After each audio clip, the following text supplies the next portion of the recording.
Well, hello and welcome into Off the Bench here on a Tuesday. It's a gloomy little Tuesday, rain this morning, but it's a beautiful day here in the Southwest Ohio, the tri-state area, nonetheless, as we had a playoff victory last night. Stone, we had a playoff victory. Do you know who won last night?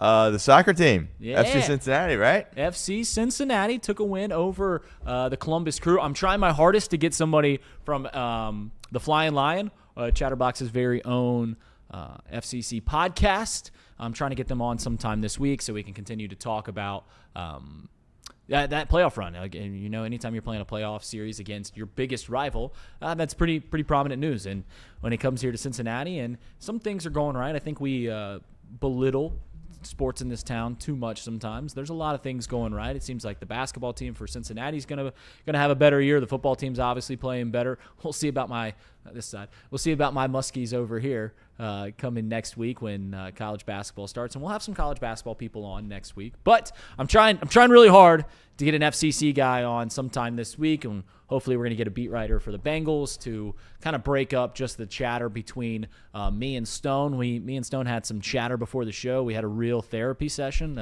Sigmund Freud. Do you know who Sigmund Freud is? Okay. Well, he's the most famous probably psychoanalyst ever. We were breaking down some personality things, and I think I hurt Stone's feelings, but we'll break it all down after the show, I guess. Today, we're going to talk a lot about the Bengals. They had a players-only meeting yesterday. There was a big World Series game, went 18 innings. I have an opinion on games that go that late. I have an opinion on World Series games that go that deep. I think I've said it before, but I'll do it again. And then we're also going to be about 5 days late. But I think it is kind of an evergreen topic, and that is the growing problems that are gambling, sports gambling, and how they affect sports. Stone, I hung you out to dry last night out at the coach's show at Shooter's Sports Grill, but I appreciate you packing everything up. Hopefully you don't hate me too much, and hopefully everything went well yesterday. Oh no, you've been working your butt off, Reed. So I was happy to finish the job there. We had a great conversation. Hamilton, how about that? 3-game heater to end the year. RV Crouch, and they play Lakota West in the first round.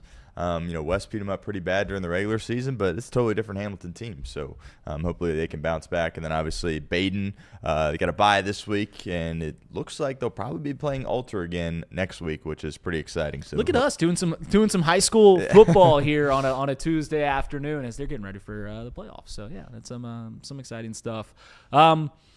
Just as Mike Lackley always likes to remind, Chatterbox Sports was built on high school athletics. That's right. But first thing I want to talk about was gambling. Obviously, the big FBI raid that happened last Thursday. I wasn't on the show. I don't know if Stone got to talk about it.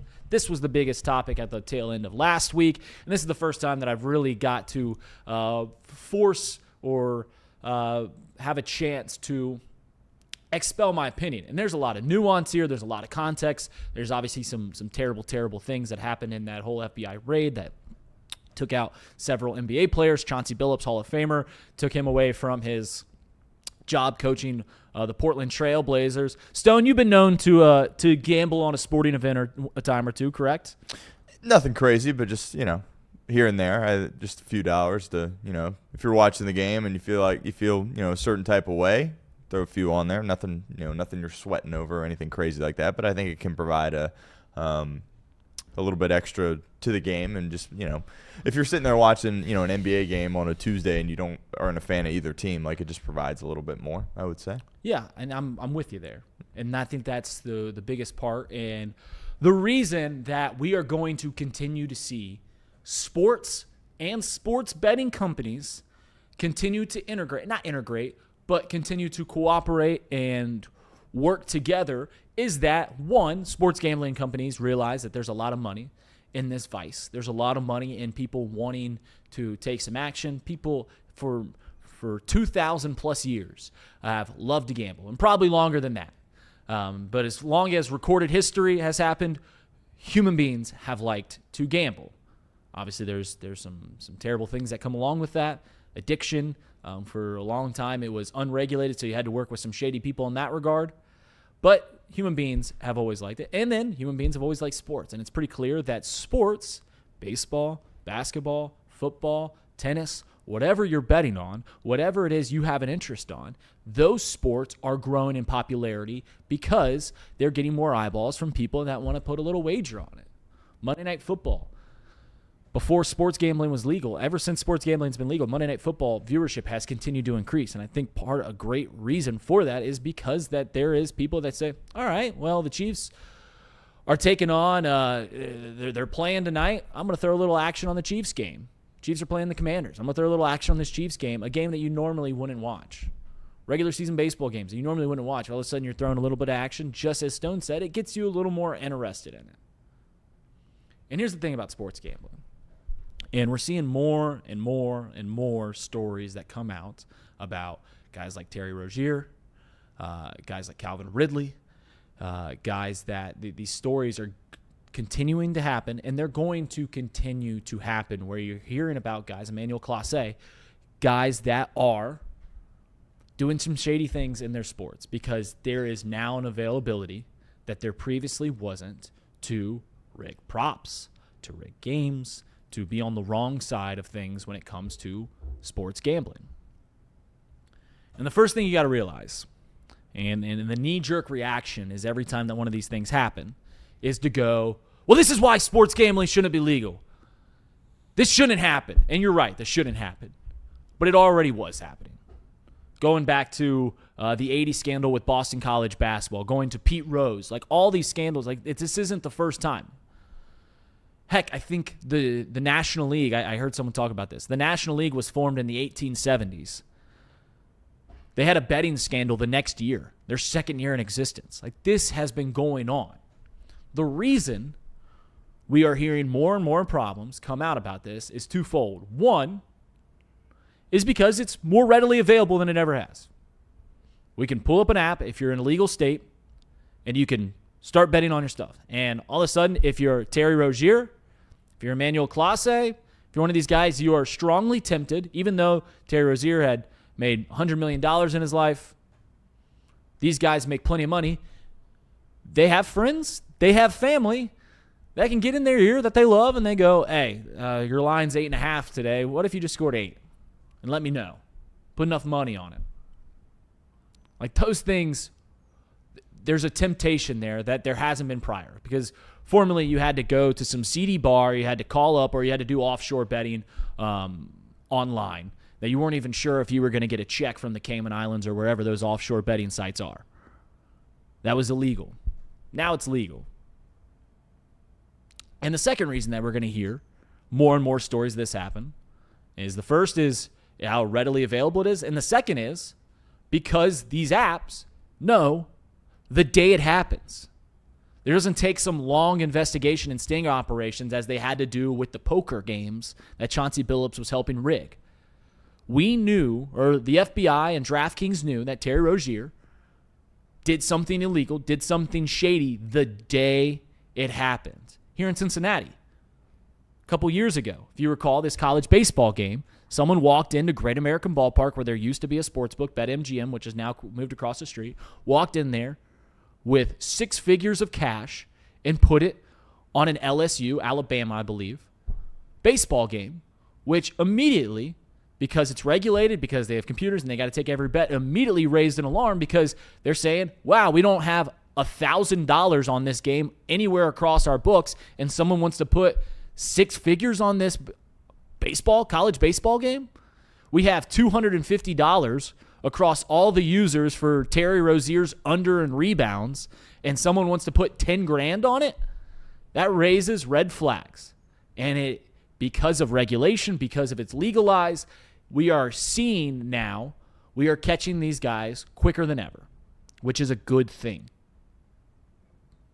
And as I mentioned earlier, the knee-jerk reaction is, just make it illegal, just make it illegal.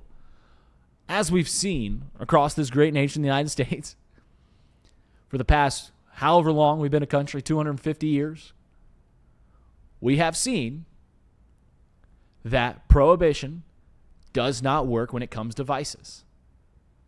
It hasn't worked for drugs, the war against drugs. It didn't work against alcohol. It didn't work against gambling. So people are going to partake in those vices. It's going to happen.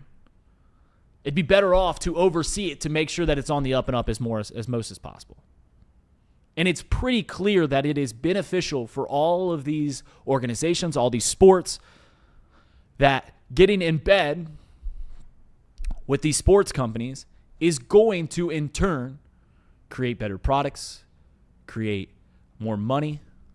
We're going to get better facility. We're going to have newer stadiums. We're going to have more money for the players because there's going to be more money going into these leagues.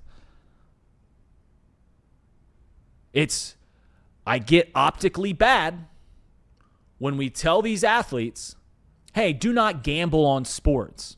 Do not gamble on your own sport. Meanwhile, DraftKings is going to sponsor the halftime show of NBA on ESPN. I understand that looks bad. But I will also say, and maybe this is a bad take, I'll open up the floodgates on this one, that I don't think it's overly hypocritical of these sporting books or these sports to take money from sports books. I don't think it's hypocritical in the same way that I don't think that them taking money from Budweiser or Coors or Miller or Jack Daniels and Jim Beam, Buffalo Trace, taking money from alcohol companies is the same, is not inviting people to say, oh yeah, and also you should drink and drive. There are rules. It is legal to gamble. And if you are an NFL player, feel free to gamble at a local casino. Feel free to gamble on, I don't know the NFL's bylaws, but I know in like the MLB, you can bet on other sports. You just can't bet on baseball. Like there are very clear guardrails. Do not do this. And if you do this, there will be harsh punishment. You'll be banned from the league. You'll be kicked out of the league for several years. You will go to jail. There is harsh punishment. I don't think there's gray area. It is pretty clear you do not do this. In the same way that as they take money from alcohol companies, they go, hey, do not drink a bunch of our product and then get behind a vehicle and drive home, or you will go to jail. You will be stripped of your right to play in this league for a period of time. Stone, as I welcome you in here, first I'll ask you this. Do you find it hypocritical that sports take money from sports gambling? Like, do you think it's hypocritical that the NFL gets in bed with DraftKings or FanDuel? Do you find that hypocritical? While also asking their players not to gamble on the sport. Yeah, it's tough. It's a slippery slope. I don't have an issue with it. I agree with you. I think it's just kind of, and we were talking about this off the air, it's like this stuff is going to happen.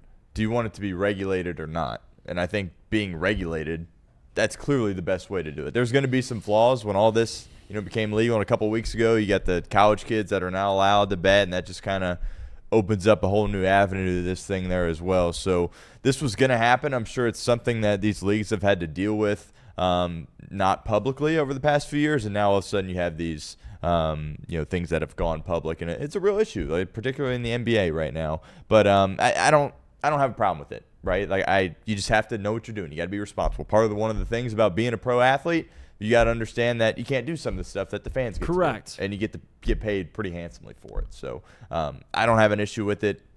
Obviously, lots of decisions need to be made. I mean, I wouldn't want to be Adam Silver right now.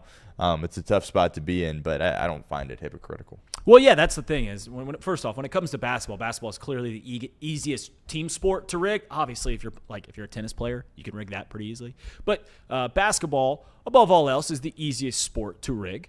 And that's why we'll continue to see it in basketball, to where you see these ninth guys off the bench, or they see their prop line and be like, I don't know, I'm making $500,000 or $1 million. Why don't I, have my buddy put $25,000 on my under or my over, and I'll just take every shot I take. I get when I get in the game. But you brought up a really good point. There's privileges of being a professional athlete. When you make Major League Baseball, when you make the National Football League, when you make the National Basketball Association, when you are a pro basketball player, you are going to garner fame. You are going to garner a lot of money. You're going to be at the pinnacle of what you've attempted to achieve your entire life. And there are trade-offs with that. One of them being is you don't have the same freedoms as everyone else in the far that, hey, I can't gamble on basketball. I can't do it. I'm not allowed to do it. Or I risk losing this. I mean, there's all sorts of privileges that come with it. Like, hey, when you become Joe Flacco here in Cincinnati, you're not going to be able to go out to dinner by yourself casually. Like Joe Burrow can't go out to dinner without people hawking him down. That's one of the downfalls of being famous and being a professional athlete. But it comes with the territory, and you know that that's what it is when you go into that sport. So it's a privilege that, hey, I get to play this professional sport. I'm going to make a lot of money. Generational wealth for playing the sport that I've been God-given and trained my entire life to do. And the trade-off is I simply cannot do this. I cannot rig these games. I cannot gamble on the sport that I'm playing. I cannot do this, or I risk losing it all. And that's where these stories come out, and you're just like, what are you doing? Like, Terry Rozier, you made $100 million in your career. Why are you trying to win your buddy some extra money? Why are you trying to win? I don't know the details specifically. Why are you trying to win $25,000 on, your over on turnovers for your friend? It doesn't make any sense. But yeah, Stone makes a really good point that there are privileges that come with this.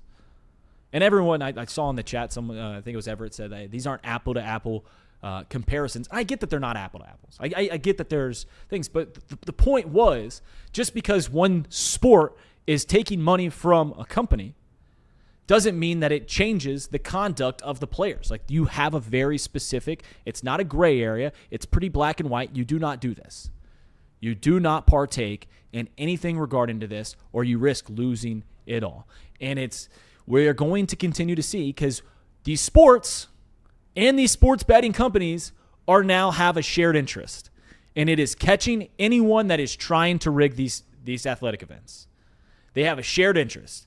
Sportsbooks don't want to lose money, and the sports want to make sure that their games are on the up and up and they don't turn into WWE. Perhaps a better question when talking about all this, Stone, is do you think that there is going to be a loss of trust when it comes to these sports?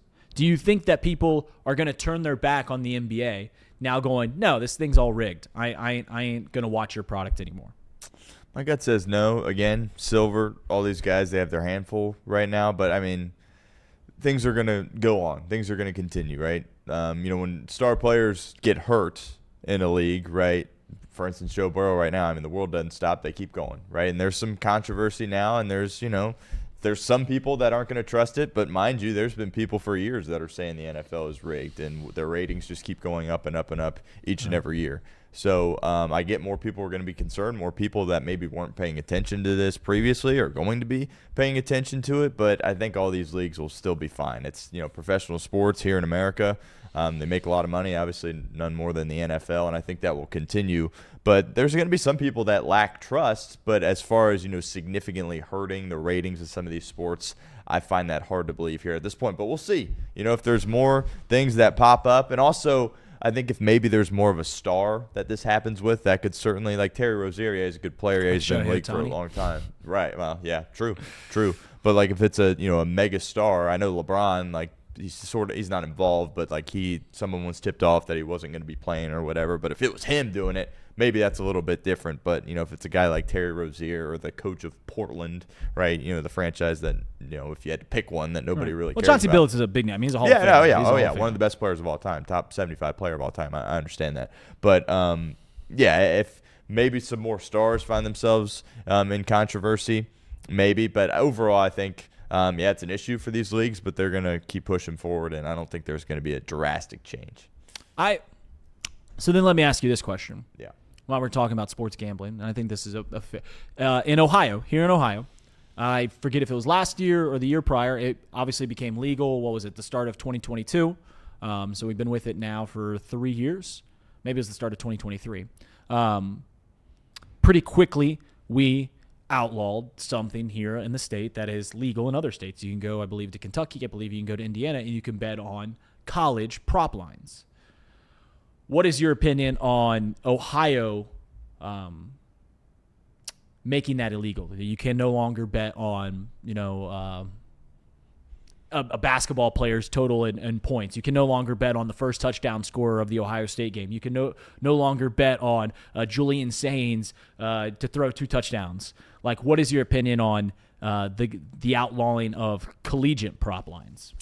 Yeah, I mean, this is a whole different conversation, what I'm about to say. I think it's weird that, it's a state-by-state thing, personally. Like, you can go in some states, you can gamble, some you can't. Some you can bet on prop lines, some you can't. I think that's kind of weird, to be honest with you.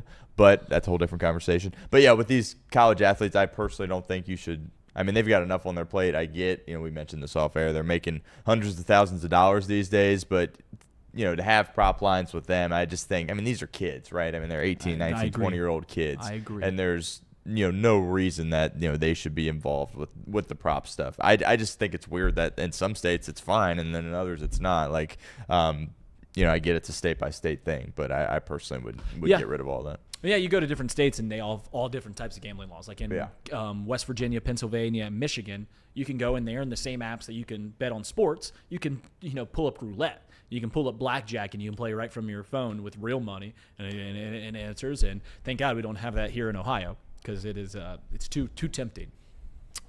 But I'm with you that I was in favor of eliminating college prop lines because these kids, I know they're professional athletes now because they're getting paid $1 million or hundreds of thousands of dollars to play the sport, but they're still going to class. They're still living on campus. They're still doing all these things to where they are still kids. Like, they're still 18 to 22-year-olds. Some are older, to where the last thing that they need, as their brain's still developing and they're playing the pinnacle of these sports, is to worry about someone getting on them for blowing a parlay. Like, that's not fair to those kids, and it feels like a decent surrendering. It feels like a decent surrendering in our rights as non-athletes to say, like, all right, we won't bet on college props. That seems fair for the safety of these kids, because there will be, when we're talking about games being rigged, there will be at some point, and I'm here to warn you, there will be at some point some sort of violent attack towards a college athlete because of a prop line, because of gambling. That will happen.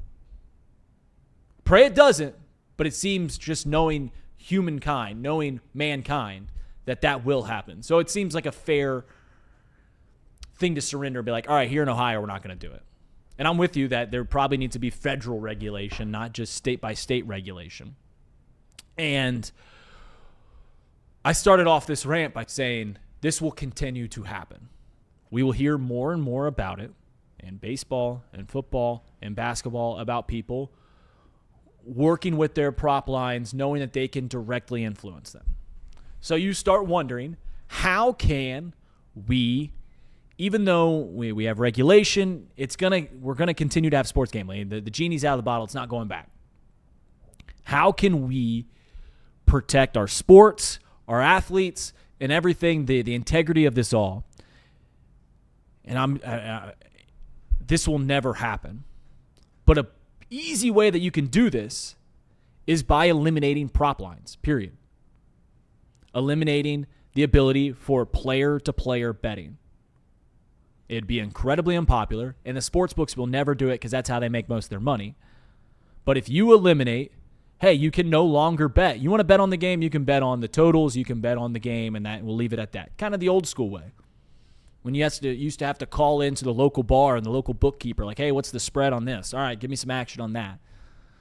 If you eliminate the player props, then you eliminate the incentive for these players to go like, hey, I know Cooper Flagg. I went to high school with him. You think if I text him and like, hey, can you not score 28 tonight? Can you not do that? I'm going to throw some big money on it. You eliminate that. It'll never happen. So, okay, if it's never going to happen, why don't we eliminate, if we're going to have player props, why don't we eliminate two-way betting? And by two-way betting, I'm saying that right now the sports books take action. If you want to bet on Shohei Ohtani to hit a home run tonight, you can bet on the over, him to hit one, or you can bet on him not to hit one. If you want to bet on Joe Flacco's touchdowns, you can say, I want him to go over 2 touchdowns or I want him to go under 2 touchdowns. That's two-way betting. What if we eliminated the negative outcomes? We've seen this in some states. We've seen you cannot bet on an interception, on a player to throw an interception. You cannot bet on an under 8 points. You cannot bet on an under 84 rushing yards. You eliminate the negative to where, hey, I mean, if you want to bet on yourself to get 28 points, it's a little bit hard. It's a little bit harder to do than, all right, my line's 28 points. I'll go under today. You can't negatively affect that. I think you can take a lot of it away by just eliminating two-way betting. And the reason that this would be bad for the gambler, by the way, because two-way lines at least put a little bit of safety nets for the gambler, because normally your lines are way worse when there is no bottom half, when there is no under betting, because they can mess with the lines however you want. Your thoughts on taking away unders on player props? I've heard people mention this before. It is interesting. I just, that's how, I mean, Vegas makes a ton of money on that there as well. They make a ton on the player props. I think you got to keep the unders, right? I mean, over-under, that's kind of been a thing in betting for a long time. And I know you mean specifically with the player props. Yeah. But two-way betting specifically is what I'm saying. Yeah. It's an interesting take. I think, as far as player props go, I think at the professional level, they're going to stay overs and unders, and that's just they're going to have to find a way to, I mean, all these players in all these leagues understand, like, they are briefed going into the year. They're briefed in the offseason, especially this day and age, that, you can't do this. Like, it's very clear. Like, it's not a gray area. That's the right. thing. Yes, exactly. So it's an interesting point. I think if you're going to leave player props, you got to have the under option. If you want to eliminate that completely, okay, but then the books aren't going to sign off on that, as you said. So it's a slippery slope. I think the books would actually sign off. You think so? On unders, because then because most people bet overs anyways. Right. Most people bet overs, so the unders are really actually a guardrail for the gambler, because it allows the option. If you listen to sharp bettors, if you listen to professional bettors, more often than not, they take the underdog and they take the unders on lines, because the great majority of money is sit on overs, is sit on the favorites. It's all the above. Yeah. So that's why it's normally set up as sort of a guardrail for bettors. But it feels like, once again, another way is like, all right, if we could take away if we know these player props. But the point of this conversation that I wanted to start is we are going to continue to hear this. We are going to hear stories, and it is just the brave new world that we have entered, and it is ultimately better that there are guardrails and there are institutions that are overseeing all of this. There are institutions that know, hey, we just took a lot of money for Andre Yoshivas's total receptions, where across DraftKings Sportsbook we have $5,000 on Andre Yoshivas's total receptions. Someone just put in $50,000. Okay, who's the account belong to? It belonged to this person who lived in Andre Yoshivas's hometown. That's good things. That's a way that we are going to catch this. And the reason we're going to hear more of it is just because it's more readily available. Who knows how many games have been rigged over the years when the mafia was running sports gambling? Who knows? But now we will have a better understanding of what happens, when it happens, and we'll be able to better police it. I think it's better. I think it's better for the sports. I think it's better for us as people who like to gamble, people who enjoy sports. It's better all the way around. And the final thing is, I don't think it's hypocritical for sports to take money from sports gambling companies, because it's clear that they are in unison. They're both trying to make more money here in America. All right, let's talk about the Bengals. Maybe you guys don't want to talk about this. We spent 2 hours yesterday talking about how poor the Bengals defense is. It is historically bad. It is worse than we ever could have imagined, based off of the 39 points they gave up to the New York Jets yesterday and the 500 yards they gave up to Justin Fields without his top two wide receivers. And he didn't even know he was going to start till Friday. And how did the Bengals respond? Well, they had a players-only meeting, which is funny because if you get on social media after a players-only meeting, the initial reaction is, it's dead. It's dead. And the reason that we always associate a players-only meeting with negativity is because things have to be very, very bad for those meetings to happen. You never hear about a team on an 11-game win streak going to a players-only meeting. You don't hear that. It is only when things bad. We heard it with the Miami Dolphins earlier this year. We heard it. We've heard it in the Bengals locker room before. You hear it all the time. And here's where I'll throw on. You guys like to make fun of me for this, but here's where I'll throw on. Being, playing high school and college sports, had been a part of some players-only meetings, and I'll tell you point blank that there has never been a bigger waste of time in my life than those players. Things aren't going right. We're going to get together. We're going to sort this thing out. The seniors, step up. Some captains in the room, step up. And what happens? You get in this room and everyone just starts complaining and just going, this team's bad. We got to step up, play harder, work out harder. We got to be in the room. It is a 4-hour exercise of just nothing being said and everyone saying the same thing and everyone just wants to be heard and no one's breaking in new nuance to the conversation. That being said, it felt like it needed to happen. It felt like it is the Hail Mary of sports teams to get together and air grievances, which the airing of grievances, that one will go over Stone's head because he's not a Seinfeld fan. But the airing of grievances amongst the team. Because you have to sort out, you have to figure out a way in which this cannot happen again. Do I think that because this players-only meeting, this team will come out and look like the 2000 Ravens or the 1985 Bears? No, of course not. Would I appreciate if they looked even like the 2023 Bengals defense? Yes, I would. Which, by the way, wasn't a good defense, but it was better than what we've got right now. It is the Hail Mary attempt from defensive units, but maybe, just maybe, it'll work for a game. Or maybe two. They'll be a little bit more spirited. There'll be a little bit more accountability to where players aren't going to allow the angles or the missed tackles or the effort that this defense has. And they can sort it out. Stone, your opinion on a players-only meeting and if it'll help at all. Yeah, I hate to see, players-only meetings. I mean, shoot, the Dolphins had one, immediately this year, right? And what has that done for them? They picked up a big win this past week against Atlanta, against Kirk Cousins, but that organization seems like, they're in a lot of turmoil right now. Not the greatest thing in the world to hear, but at the same time, you kind of need one to happen, right? It's like, what are you going to do? Just keep doing the same thing? There's a lot of questions that need to be answered, obviously, defensively for this team.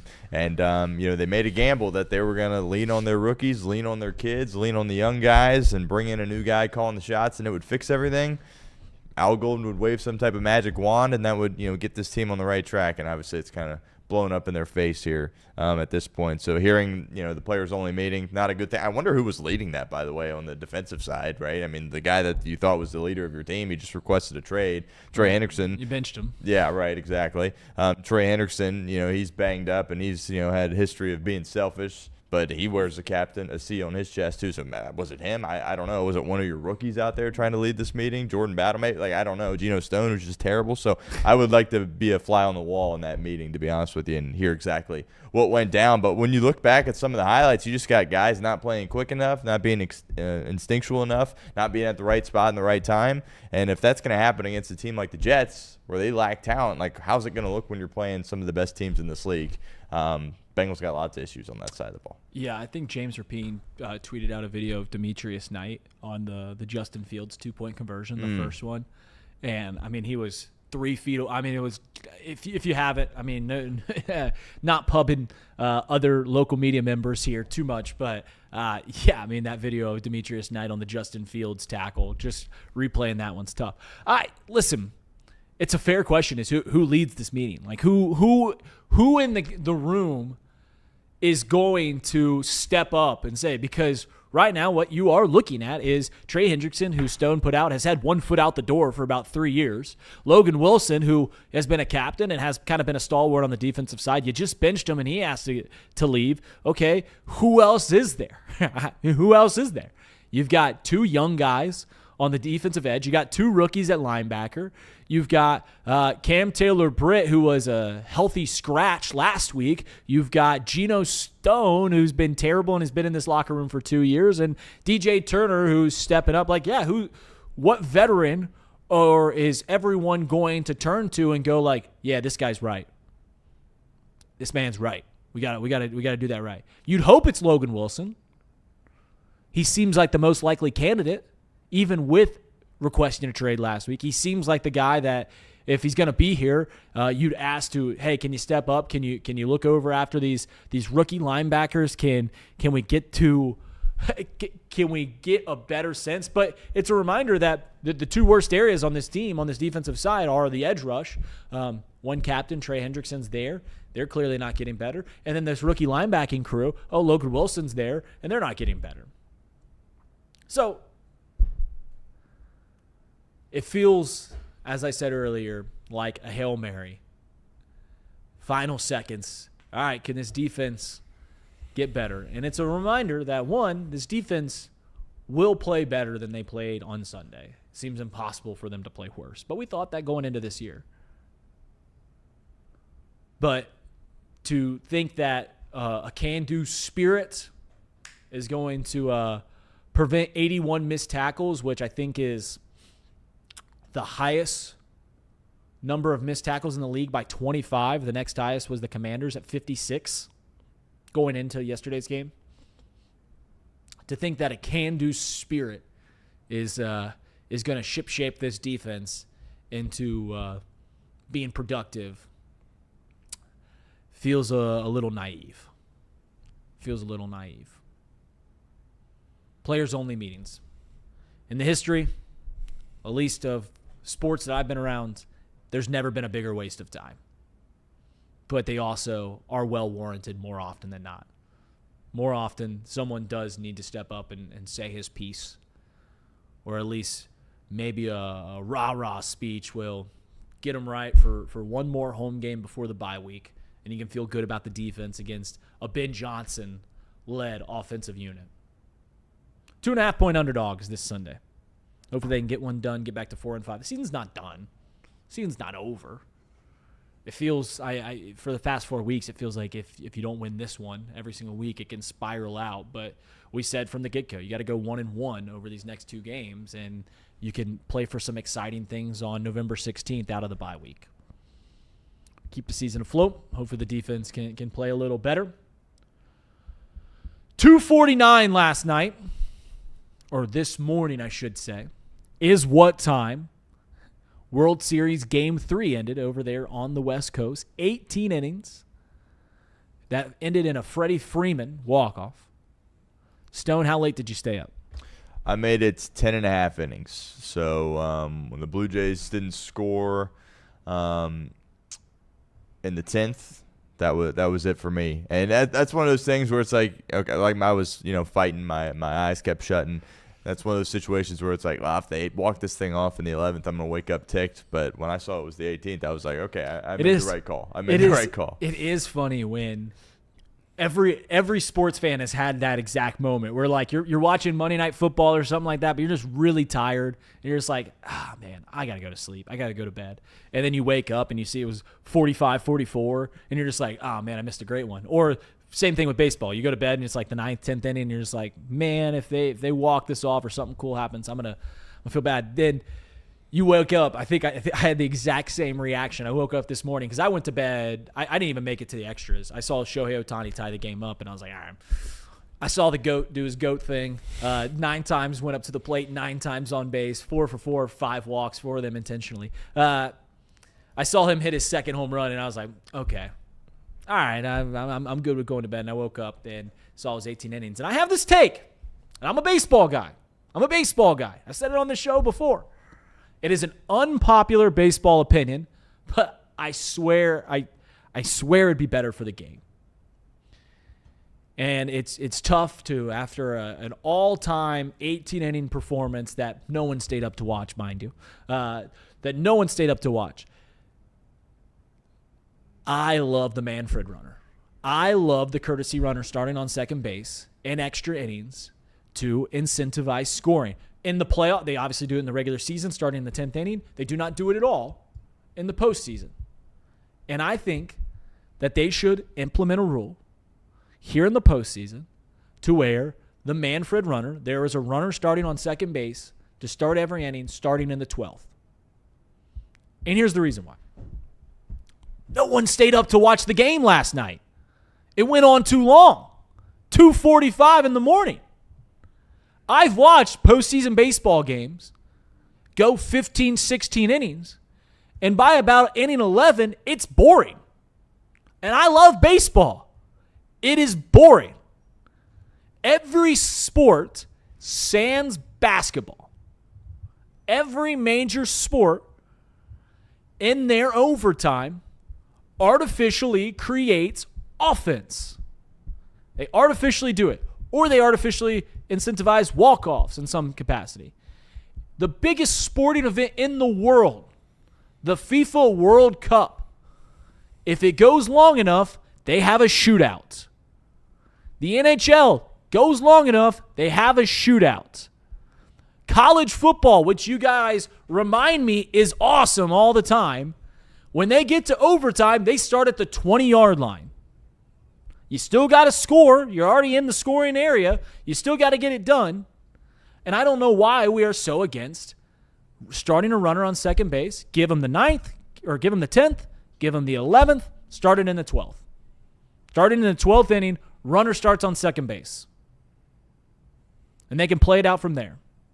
Because here's the thing that you guys are, when this conversation comes up, here's the thing that is often not argued about when you watch these regular season games go into extra innings. It creates a hell of a lot more drama. When there's a runner on second base starting the inning, it makes things very hairy from the jump. You got to have a strikeout pitcher if you're the home team or the away team. You got to have some situational hitting. More often than not, there's going to be scoring. I think it is better. I think it is a more entertaining product, which, by the way, these sports are entertainment.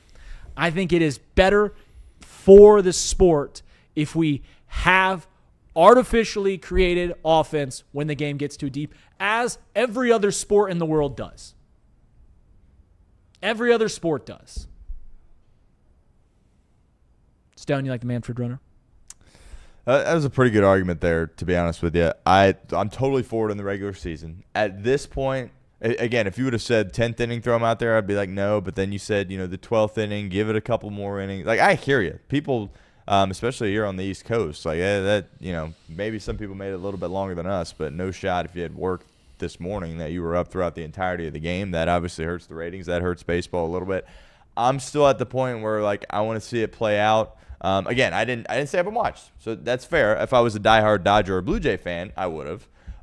But as just a baseball fan that likes the World Series, appreciates the World Series, thinks it's awesome, I did not stay up and watch. So at this point, I would still say in the playoffs, extra innings, earn the run, don't put them out there. But I agree. It is a little bit more entertaining. It is much more entertaining. Yeah. No, that's fair. That's fair. I don't consider myself a baseball traditionalist at all. But at this point, I'm not quite ready to do that. But we have this postseason. Remember the Mariner game? That went on forever as well. And then this was 18 innings. So you could be onto something. But at this point, I'm not ready to fully make that switch. But in the regular season, I think it's awesome. And, again, bringing it up in the 12th inning, I could start to get on board with that a little bit. But for now, I'm going to, hold on to just, playing real baseball, quote unquote, the rest of the way. And the implications that this has throughout the rest of the series now are fascinating because you had to go through so many arms. And it's kind of like, well, obviously you did play 2 games with the amount of innings you played, but it kind of feels like 2 wins for the Dodgers because, the Blue Jays are just so depleted after that. And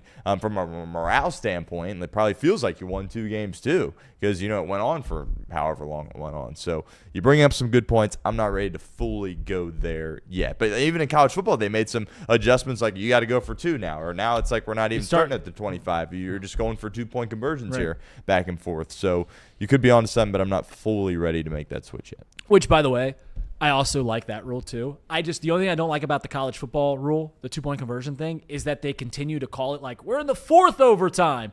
We're in the 7th overtime. I think after, what is it? It's 2 normal ones, then it's the third one they start the 2-point conversion play. Just call it like extra time or something. I don't know. Just like it's final, right? It's just first overtime, second overtime, and then just finish it at third overtime, and you just keep doing this thing. You're not in the 12th overtime. You're not in the 9th overtime. You're just trading plays just after the second overtime. You do, and like it, I remember the exact moment when I agreed with this, with what I'm saying right here.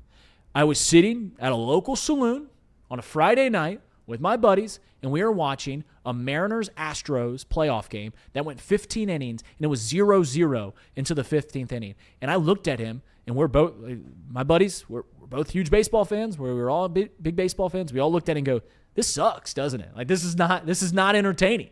Like, there's nothing happening here. There's no excitement. I'm not on the edge of my seat waiting for something to happen. It's just not happening. It took 18 innings for the game to finish yesterday, and this is why they implemented the rule in the regular season, is because it adds more excitement. It makes it more interesting, and it finalizes the game. If it's good enough for soccer, which is a religion in 200 of the world's countries, if it's good enough for the FIFA World Cup, I don't understand why it's not good enough for baseball. And baseball fans are quick or hard to change. They push against change. They scream at the commissioner, grow our game, make our game better. And then when the commissioner's like, okay, can we try this? You're like, no, not that way. Can we try this? Nah, not like that. Reminder that pretty much every rule that Rob Manfred has introduced to the sport of baseball has been successful. Pretty much everyone. 15 years ago, we were complaining about replay in baseball. 15 years ago, like, we don't need replay in baseball. Human element. Okay. Terrible. And then they're like, whoa, what if we... No DHs. No DHs. Okay, we pretty much forgot about that one. What about the pitch clock? Real baseball fans don't care how long the game is. Then you went to the first game at Great American Ballpark with the pitch clock. Like, oh, this is a little more entertaining. This is a little bit better. These games aren't 3.5 hours anymore. They're 2.5 hours. I'm just saying that it feels like the only argument that you have to keeping the extra innings the way that it is right now is that it's the way the game has always been played. Because there is no an argument that can say that it's more exciting, because artificially creating offense is more exciting. And the strategy centered around, hey, how do we get this guy home? What do we do? Do we try to score 2 runs, or do we just, bunt the guy over and try to get him in? That's more exciting to me than just waiting aimlessly till 2:30 in the morning for Freddie Freeman to walk off home run. I know that's an unpopular take. I know that's an unpopular take, but I stand by it. Sometimes I make takes and I'm like, I feel like I'm on the wrong side, but I feel good about that. And I think it's inevitable. I think that it's inevitably going to go. I don't know if they'll start it in the 10th. I think I'm cool with the compromise. I'm cool with the compromise of, hey, we'll play the 10th, we'll play the 11th, straight up. But if we can't find a winner by now, let's get going. Good enough for the World Cup. Good enough for hockey. Good enough for me. One other question I have about the World Series, and I feel like I might have already asked this question to you before, Stone. So I'm sorry if we're treading ground again. But the Dodgers obviously take a 2-1 lead in the World Series. Do you think that it's the straw on the camel's back, the Dodgers winning back-to-back with the CBA coming up next year? Do you think it's going to be? You think it's going to really push some serious change in this sport? I think it could. I think it very well could. Look, my prediction was Toronto. I'm not ready to back off that yet, but it kind of felt like they really needed that Game 3, with Ohtani on the bump here for Game 4.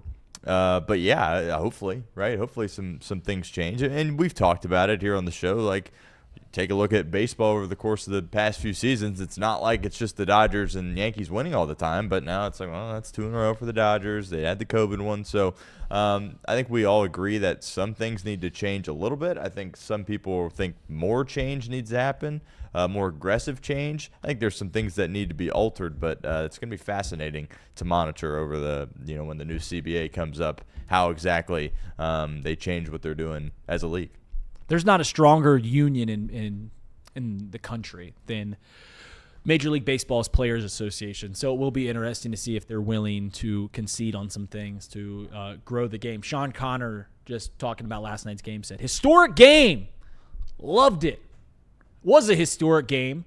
But if you take out the 10th, 11th, 12th, 13th, 14th, 15th, 16th, and 17th inning, the game's the exact same, big guy.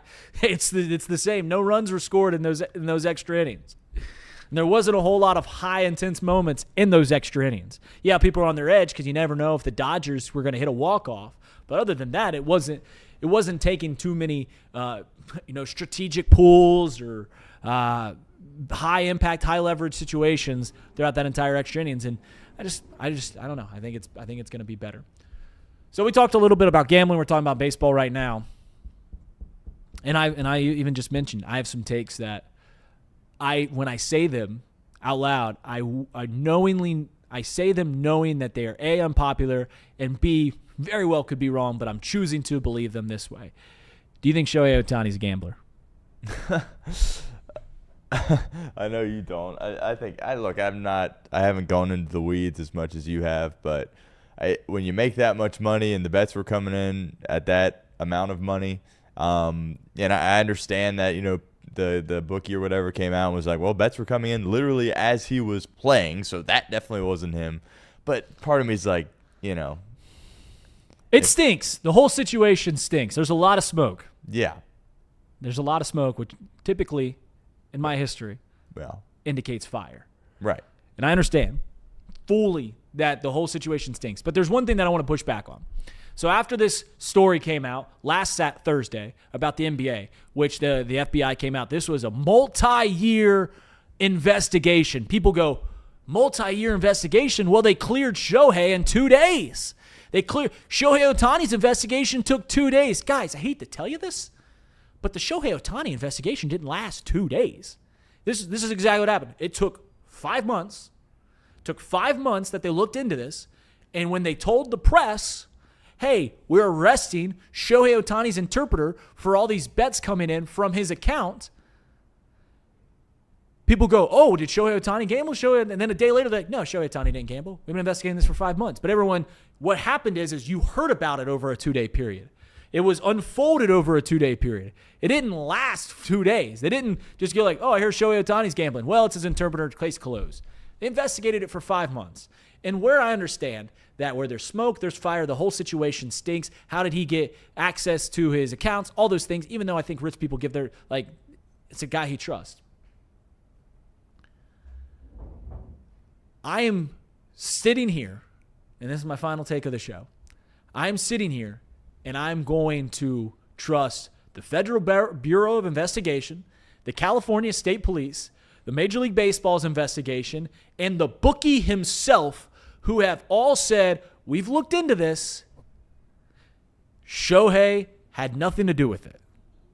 The bookie was interviewed saying that he was receiving bets while Shohei Ohtani was on the mound for the Los Angeles Angels, actively watching Shohei pitch. So, naive. Call me naive, sure.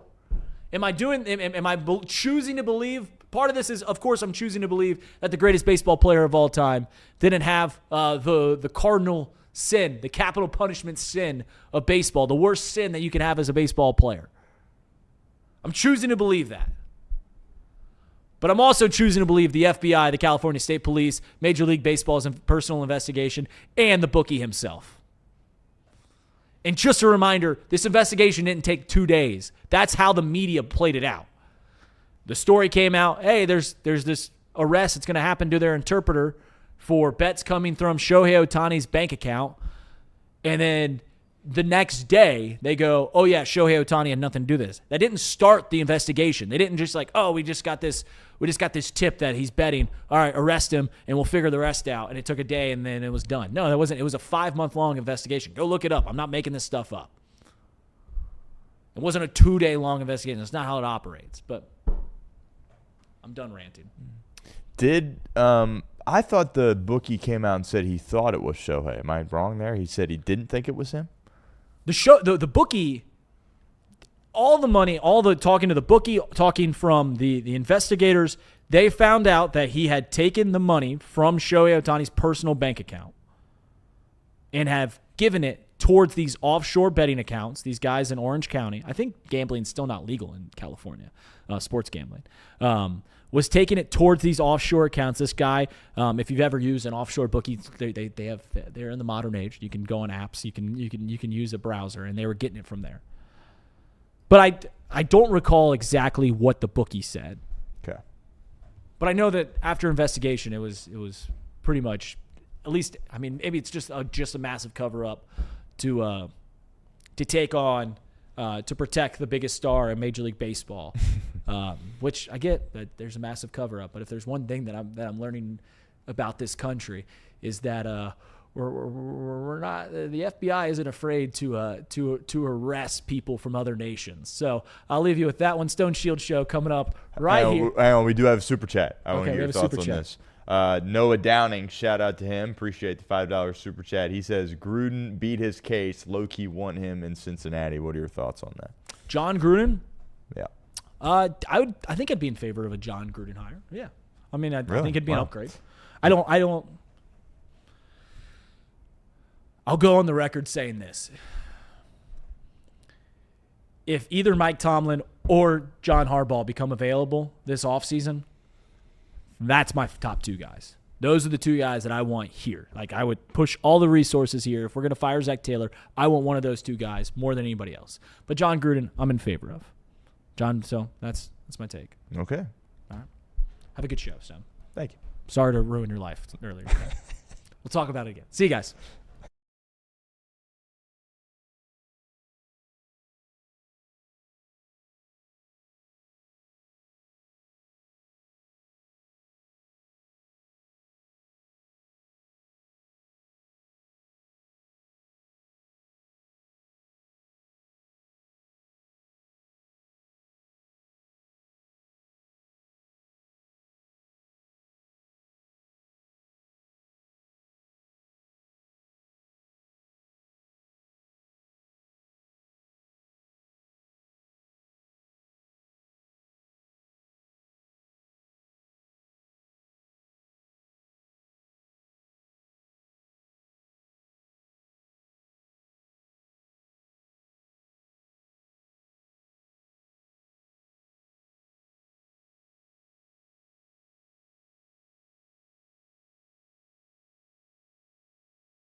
Here we go, here on a Tuesday. Welcome into the Stone Shield Show. My name is Stone Shields. Appreciate everybody hanging out through Off the Bench into my show here at 11 o'clock. Plenty to discuss on the program today. Some injury news, of course, on Trey Hendrickson and the Bengals quarterback Joe Flacco. Zach Taylor took the podium yesterday to discuss that. Both guys going to be day-to-day, but I think that is certainly noteworthy that Joe Flacco, of course, is a little bit banged up. Remember, he went to the locker room, and then he came back out, and then was out on the field quarterbacking the Bengals on their last drive.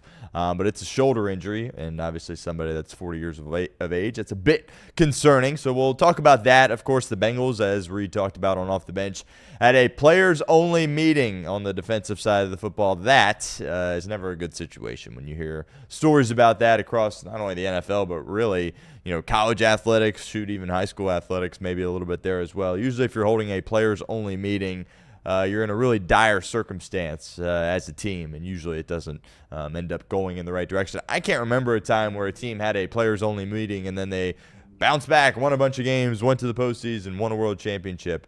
Correct me if I'm wrong, but I don't know if that's necessarily something that happens. NFL Power Rankings, we do them every Tuesday morning here at the show, and not many changes here in the Power Rankings. Lots of teams had buys this week that are at the top. And no real big upsets in the NFL this week. Well, besides, of course, the Cincinnati Bengals losing to the New York Jets. Not really a competitive week in the NFL. It'll bounce back. I'm sure it'll be great next week. But we'll roll through our power rankings 1 to 10, as we always do here at the show. And, again, not many changes in them.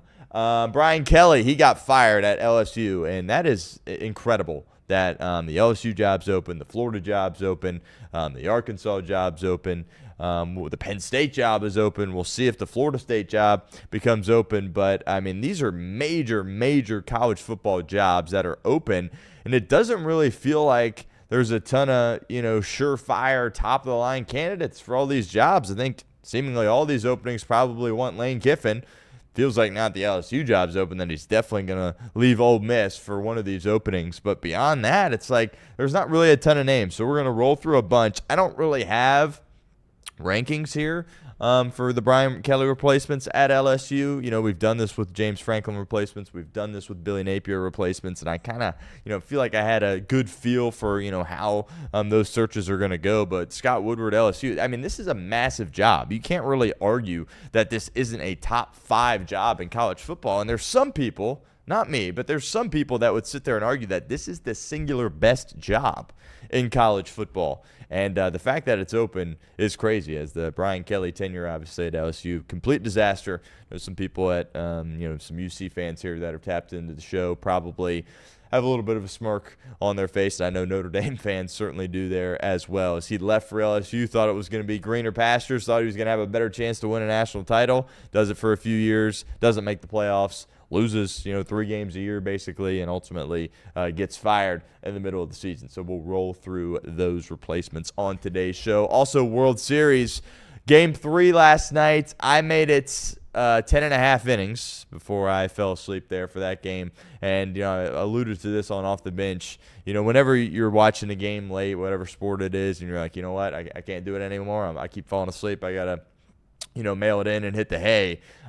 Usually check your phone when you wake up, and it's like if it ended right after you fell asleep, you're like, goodness, if I only, made it a couple extra minutes, I would have seen some great ending. Not the case for this game, as it was, they played 2 games last night, ended close to 3 o'clock in the morning Eastern time, and we'll talk about the World Series a little bit. Feels like a massive blow for the Blue Jays. Anytime you're in the World Series or in the postseason and a game goes that long, obviously typically games don't go 18 innings, but whenever you play a lot of innings, go into extra innings, go through a lot of arms, it kind of feels like 2 wins in a lot of ways. So really the series, of course, best of 7, 2-1 in favor of the Dodgers right now. Kind of feels like they got 2 in last night's game, just based on how that went. Just completely demoralizing to play that many innings and come up short. And the Jays certainly had their opportunities. Dodgers gave them a lot of opportunities there with bad defense, but ultimately not able to capitalize there in the ball game. We'll spend a little time talking about the World Series and Monday Night Football. Not a very good game last night. Don't think many people expected it to be, right, with Jaden Daniels out. 28-7, I believe, is the final in favor of Kansas City. They look pretty good, and we got a message from one of our members basically hoping that, it was Chase Wellman. Shout out to him. He says, Colts #1 in Stone's power rankings, please. Chase, I hate to disappoint you, but not quite yet. Not quite yet. They're close, but not ready to put them at that number 1 overall spot yet. But let's talk about the Cincinnati Bengals players-only meeting on the defensive side of the football. You've seen several of these throughout the year in the NFL, right? The Dolphins had one basically right away. And anytime you hear the phrase players-only meeting, it's never a good thing, right? If the coaches and the players, aren't aligned and they're meeting without one another, it's not a good sign. It's really not a good sign. And but at the same time, I don't blame them, right? I mean, something needs to change. You got to get together as a leadership group and be like, we got to fix some things. But, how do these meetings go? Obviously, I was not a college athlete. Of course, I'm not a professional athlete. But I can imagine how they go, right? You got a bunch of guys, a bunch of alphas in a room, basically like, we need to play better. We need to tackle better. We need to work harder. We need to be here watching more film. We need to be working out harder, right?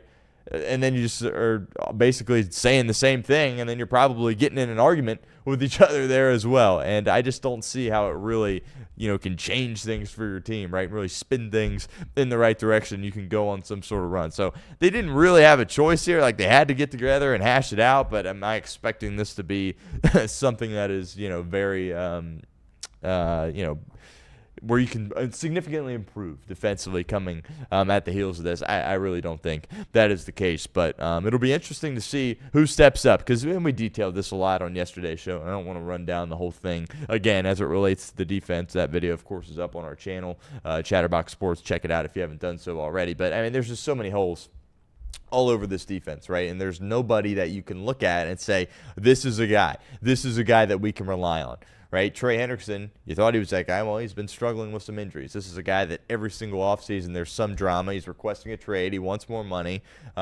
He's ticked off about his contract. And, it's selfish behavior, to be completely honest with you, when you have a guy like Trey Hendrickson doing that. And he's supposed to be one of your leaders of your team. I think you always want, in a perfect world, that your best players are also your leaders, right? And sometimes they get the benefit of the doubt, and they're voted team captains when they're just the best players, or maybe they've been around the longest, but they're not technically your leaders. And I don't know. I'm not in the locker room. I'm not around the team enough. I don't know. Maybe Trey Hendrickson is a great leader, but based on what he does in the offseason and, all the drama that he creates and, holding out, and you can't argue that he isn't selfish, right? He's clearly, based on how he's handled things, he's a selfish player.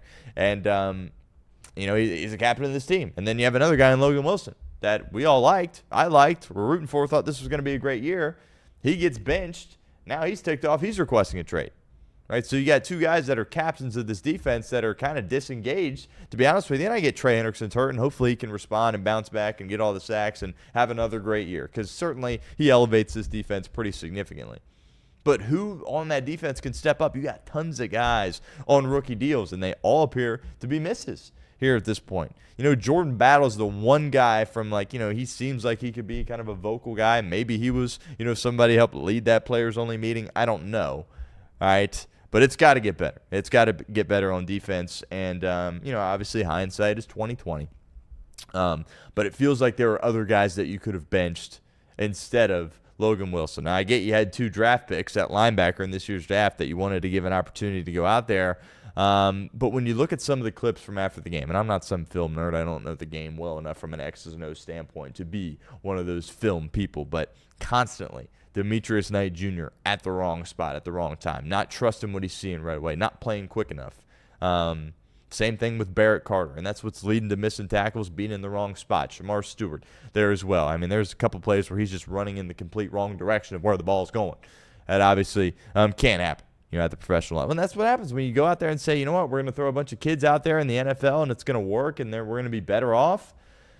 Who knows? Maybe they can get better in the future years, but right now it's not good enough and it's not close, and you need to be competent right now. And it was a significant risk to go out there with all that youth, and you're paying the price for it. You're absolutely paying the price for it. Could you have benched somebody else, maybe, a DJ Turner for a guy like McKinley Jackson? Maybe. McKinley Jackson, you took him in the 3rd round, but he can't even dress because you don't trust him to be active on game day. So he appears like he's a swing and a miss too. Chris Jenkins, he showed flashes last year. What has he done for you this year?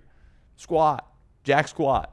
Hasn't done anything for you. B.J. Hill, you gave him a 3-year deal after he was bad last year. Oh, you were bad last year? Let's reward you with a 3-year contract to stick around and continue to be one of the leaders of this defense. He's not good enough. He's not good enough. Geno Stone, we all thought it was a great move when you signed him from Baltimore in free agency. Yeah, 2-year deal, come in there, help clean up the back end. Swing and a miss. Geno Stone clearly can't play football at a high level anymore. And I believe he was a 7th-round pick, maybe a 6th-round pick. Like, this isn't some highly touted guy. Yeah, he had a good start to his career in Baltimore, was effective during his rookie contract, but obviously has not been able to work with Lou Anarumo and can't work without Golden there either. So lots of things need to get cleaned up for this team. Players-only meeting, that was kind of the significant news that broke yesterday. It felt like only a matter of time, right? I mean, you lose to the Jets. One of these meetings has to transpire, and we'll see if they can bounce back in any way, shape, or form, because there's nobody that's coming to save him. Maybe Trey Hendrickson to some degree, but you ain't got some linebacker that's going to come in and save you, or some guy, some DB that's going to come save you. And again, we alluded to this yesterday. If you beat the Jets, then you can sit there and go, you know what, maybe we'll be a little bit more aggressive at the deadline. Obviously, that's coming in a couple of weeks. You got the Bears, and you got the bye, and the deadline's right there. You can't really afford to think that way here at this point, because you already gave up a draft pick for Joe Flacco. This is a team that obviously covets their draft picks very highly, and you're not in a spot where it's like, you know, even if you make a move for a guy, you could still miss the playoffs because you sat there and lost to the Jets. So I think you kind of just got to stand pat here at the deadline, as unfortunate as that is. But if you can't beat the Jets, I don't think you deserve to be going out there at the deadline and being super aggressive. Now, we'll see what happens in the Chicago game. You know, if the Bengals show you something and win the Chicago game and look a little bit better on defense, maybe we'll revisit this, and then we'll break down some names that they could potentially trade for. But at this point, after you lose to the Jets, like, you can't afford to go out there and be that aggressive, because you absolutely have to hit in this draft. And we said it last year. We said you have to hit in the 2024 draft, and you didn't. Or excuse me, the 2025 draft, and you didn't. Right? Well, now you got to hit in the 2026 draft. And obviously, you know, maybe there's a move that you can make to get some more picks. You know, if you lose the game to the Bears, I'm open to trading Trey Hendrickson there at that point. What can you get from him? Well, I can assure you, you can't get as much for him now as you could certainly in the offseason and even earlier in the season as well, because you just don't simply have enough leverage there at that point. Players only meeting for Cincinnati. We'll see how they respond. Injury perspective, 2 guys obviously are banged up, and it's very significant. Joe Flacco, right? You know, I was at the game. I didn't even process that he was gone, and then I saw the crowd cheering. I was like, 16's running back on the field. I didn't even know he wasn't on the field, right? It's just shoulder injury, not great. You know, as a guy that's 40 years of age, Zach Taylor said there's a lot of soreness there, and they're going to treat him day to day. I don't think we should be fully alarmed here at this point with Joe Flacco, but, you know, no disrespect to Jake Browning, but if you have to roll him out there in the game against Chicago, you don't have a chance to win. Let's just be very cut and dry about it. I don't think you have a chance to win without Joe Flacco in the game. Hopefully it doesn't significantly hamper his abilities out there as a quarterback. Certainly want to monitor here throughout the course of the week. And also Trey Hendrickson. He tried to give it a go with the hip, the back, whatever you want to call it. Was able to play in the first half, not able to play in the second half. He's very much day-to-day. We've sat here and we've speculated if he was, you know, on a long-term contract, would he be playing? You can say a lot about Trey Hendrickson. I'm not going to question his toughness. He's played through a lot. This is a guy that's been incredibly available throughout his whole career, especially here in Cincinnati. So say what you want about Trey Hendrickson. I'm not going to sit here and question his toughness. I do believe that, you know, all the stuff he does in the offseason, the things he says, and the way he handles his business, I don't agree with any of that. But when it comes to playing football, he loves it. He's passionate about it. I do think he loves his teammates there as well and is passionate about going out there and trying to put a winning product on the football field. So I think if he was able to go, he would. But at the end of the day, you know, you're really bad without him. And we sat here and we speculated going into this year when we were all talking about, do you sign Trey? Do you trade him? What do you do? And, you know, it was my way of thinking that, look, the defense was so bad last year, it really can't be that much worse without Trey Hendrickson. Well, clearly I was wrong there, because it somehow is significantly worse without Trey Hendrickson than it was with Trey Hendrickson last year. We've had spurts this year we've had to go without him. Second half of the Green Bay game, horrid defensively. Couldn't get off the field. Couldn't get a stop. Second half of the Jets game, horrible. Couldn't get off the field. Couldn't get a stop. And clearly that's something that reared its ugly head. The Steelers game, of course, couldn't apply any pass rush on Aaron Rodgers at all, as he could do just whatever he wanted to back there. And the Bengals, if they're going to get anywhere and stay afloat, they need Trey Hendrickson. they really need Trey Hendrickson to go out there and be able to play football for this team because Miles Murphy, Joseph Osai, those guys just simply not cutting it. Shamar Stewart simply not cutting it there at that edge rusher spot. Cam Sample there as well for Cincinnati. So those are two big injuries to keep an eye on throughout the course of this week.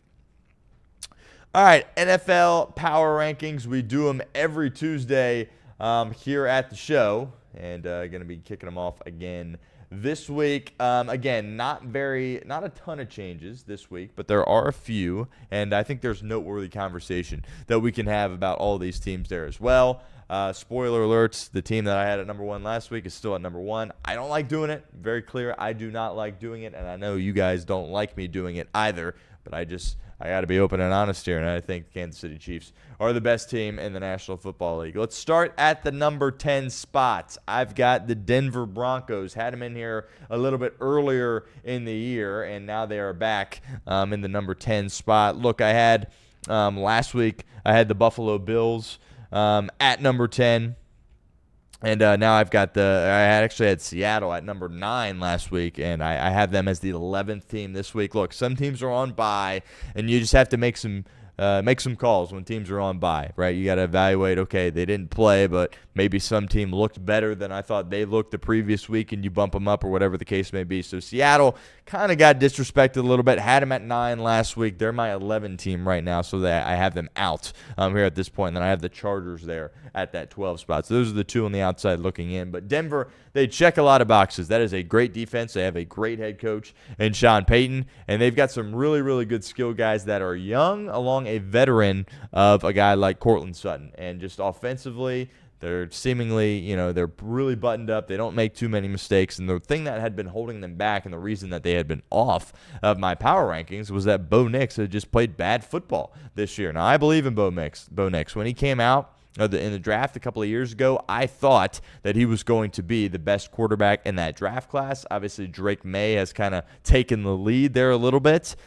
Drake May, I think, is unbelievable. We'll talk about New England here in a second. I've got a lot of belief in Bo Nix, and he finally showed it against the Dallas Cowboys. Now, the kicker, obviously, is, we joked on the show yesterday that the Cincinnati Bengals, when you play Cincinnati, that's kind of a get-right game for your offense. Well, same holds true for the Dallas Cowboys, as that defense is really, really bad there as well. But 44 points for Denver, really, really impressive. They only have a couple of losses on the year. And, I think as the year continues to go on and they continue to play good football, and if Bo Nix is going to turn the corner, I think you have to have the conversation about them, potentially, beating out the Chiefs in that division and winning the division title. I'm not going to sit here and predict that, but I do think it's something that is a possibility here at this point.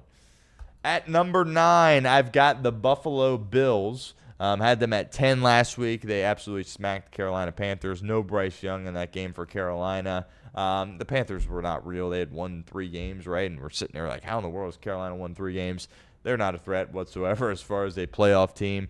The Bills needed to get right, and they were able to go on the road and do that and really just had their way with them. Were able to run the football. Josh Allen didn't even need to put the cape on in the game. I think he threw it less than 20 times in the game there as well, but just a complete dominant performance by Buffalo. They needed it, right? They lost the New England game, but I think New England's one of the best teams in the league. Then they lost the Atlanta game on the road in primetime, and you're like, what in the world happened there? They needed to get right, and they did. As long as they have Josh Allen, they will be a threat. There's still questions on that defense. There's still questions about the skill guys around Josh Allen, but they are clearly a top team pretty much always when they have number 17 at that quarterback spot. At 8, I've got Tampa Bay. I've been high on Tampa all year. They're a really beat-up football team, and Mike Evans probably going to be out for the year now. That's devastating. I'm a big Mike Evans fan. I think he's one of the most underrated players in my generation. They beat the New Orleans Saints. There's an argument to be made that the Saints are the worst team in the National Football League. 23-3, impressive from the defense, only giving up 3 points, regardless of who's on the quarterbacking the other team. And look, if the Bucs can get healthy, I think they can still go on a run. I still think they're going to win this division. Baker Mayfield playing at a high level has come back down to earth the past couple of weeks. He's banged up, by the way, playing through injury like he always does. Doesn't have as much talent around him with the guys that are dinged up. But in that division, Tampa is clearly the best team. They're a playoff team, obviously. They're going to win a playoff game. But it's all about health. Sometimes you got these really good teams, and then health kind of just rears its ugly head, and unfortunately they're not able to overcome that. Hopefully that doesn't happen with Tampa this year, but I've got them at that number 8 spot. Philly got them at 7. By the way, had Tampa at 8 last week, and have Philly at 7 this week, and had Philly at 7 last week. People a couple of weeks ago sounding the alarm, panicking. Oh no, the Eagles' offense, they're dysfunctional. What are they doing? They've responded in a big way. Saquon Barkley finally had kind of a breakout game, had a 60-plus yard run in the game that was real impressive. He talked about after the game, kind of just a relief, right, because he had been waiting to have one of those breakthrough type of runs. He gets it. Jalen Hurts playing at a high level over the past couple of weeks. That's a Giants defense that's good, by the way, and they hung 35-plus points on them. Had some explosive runs, hit some stuff in the passing game. An interesting thing to monitor with Philadelphia is what happens with A.J. Brown. Some people nationally have been talking about a potential A.J. Brown trade. We'll see, if something like that ultimately would materialize. Howie Roseman wouldn't put anything past him. But he seems to be getting frustrated about not getting the ball as much. Devontae Smith is having a great year. And, Patel is starting to settle in a little bit as their offensive coordinator. Philly's going to be a threat. They're going to be in this thing all the way till the end. I've got them at number 7. Talked about when we began this segment that sometimes you have to change your opinion on a team a little bit week to week, even when they don't play. And I had the Rams at number 4 last week, but based on what 2 of the other teams, who we'll talk about here in a second, did this weekend, I bumped the Rams down a little bit. Have them at that 6th spot. Look, I had them being in the NFC Championship this year. Matthew Stafford's still playing on a high level. They're banged up a little bit there as well. And, the reason I kind of penalized them this week is oftentimes in these games for Los Angeles, they just kind of leave you wanting more a little bit. And that's ultimately why I knocked them down a couple of spots. Had a big-time win overseas, absolutely dismantled the Jaguars a couple of weeks ago before the bye. And I've got them knocked down a little bit just because of what these next 2 teams have showed me over the course of last week. And that number 5 team, Green Bay. I had Green Bay in the Super Bowl before the year. I've been high on Green Bay for a long time. I've been waiting to see kind of a complete performance from them. First half was a little bit choppy against Pittsburgh, but that second half, you could argue, kind of the best half that we've seen from any team in the National Football League in a half this year. Jordan Love, you could argue he had the best game of his career to this point. Got a lot of belief in him. Got a lot of belief in the skill guys around. The pass rush was able to kind of finish out that game ultimately there, and that's obviously what you paid for, trading and paying Micah Parsons. And this Packer team is real. They're going to be a threat, and it was good to see them put together a really solid performance in the second half and pull away from a Pittsburgh team who might be a playoff team. They might win the North. Are they one of the best teams in this league? No, I don't have them in the top 10. That Pittsburgh team is a solid team, but what Cincinnati was able to do to them on the offensive side of the ball, I expected Green Bay to be able to do similar things to them, and they ultimately did that in the second half. And this is where I'm a little bit aggressive, I guess you could say, with this next team here at this point, and that is the New England Patriots here coming in at that number 4 spot as our graphic takes a second here to load. Loading. And, well, Patriots 4. We here? Oh, looks like the graphic's going to freeze up on us here a little bit, but that's all right. I got the Patriots at the number 4 spots. And, look, I've been really high on New England here. I'll just do this as we kind of do this on the fly here. Wow, it looks like our stream is just completely frozen here at this point as I've taken them off. But now it's just the graphics here at this point. And let's see here. Pardon our technical difficulties here at this point as I'm taking these graphics off, and we had some technical difficulties here. Okay, there we are. I guess this is me here at this point. Let's see if we can go back and do this here as we kind of do this on the fly. Let's see if this works. Okay, there's that. And we go one more. Can we get them on there or not? Okay, there we go. Not exactly sure what happened there. Appreciate you staying patient through that. But I got New England at the number 4 spot here in my power rankings. They dismantled the Tennessee Titans in their game this past week. Again, the Titans probably, along with the Jets, well, maybe not the Jets won. The Titans are the worst team in the National Football League. But just how complete they've looked, how efficient Drake May is throwing the football, had 50 yards on the ground once again. Ramondre Stevenson running the ball really well. The kid out of Ohio State, Trey Hendrickson, they haven't really unlocked him yet at this point, but it's only a matter of time before that happens. Stephon Diggs, Kayshon Boutte, Mike Vrabel, the whole lot playing good on defense. That was kind of one of the obvious teams where you could look at before the year and say, they've got a really good coach coming in Vrabel. He wins everywhere he goes. They've got a young quarterback that we have a lot of belief in that checks all the boxes and, has the arm talent, has the leadership ability. It felt like, New England was kind of that team that was bad last year that had an opportunity to make the postseason, and I am really, really high on the New England Patriots here at this point. I got them at number 4. I understand a lot of people might roll their eyes at that and laugh at that. But when you look at their schedule, there's a lot more wins coming down the pipe. They've beat Buffalo already, and I think they could hang in there with a team like Kansas City atop the AFC. Got to see more from them, obviously, and they got to do it on a week-to-week basis. But I feel good about the New England Patriots. Got them at number 4. At number 3, I have the Detroit Lions. Last week, I also had them at number 3. They did not play. They were idle. Jared Goff's playing at a really high level. That offensive line, they had to retool it a little bit, but they're blocking well. They're protecting. And, I think that's very intriguing, obviously, for the Detroit Lions. They've got skill guys, the two-headed monster at running back. I've got questions with them defensively. If they play a Green Bay team, obviously they played them in week 1, and Green Bay had their way with them. I have issues with, that if you go against a really powerful passing attack, if you're the Detroit Lions, I think you could struggle. I think Green Bay is probably a team that I would give the advantage in a head-to-head matchup. But for now, I have Detroit there at number 3. We'll see if they can get a little bit healthier there on the back end and clean some of that up and, be a better defense there on the back end. I certainly think they miss Aaron Glenn coordinating their defense. But shoot, if the Lions are in a situation where they're getting in shootouts, they have the ability to win those shootouts. And not playing this week, have them at that number 3 spot. At number 2, I have the Indianapolis Colts. I think a lot of people out there would say, you got to have the Colts at 1. Look, I'm a big believer in the Colts. I don't think what they're doing is fraudulent.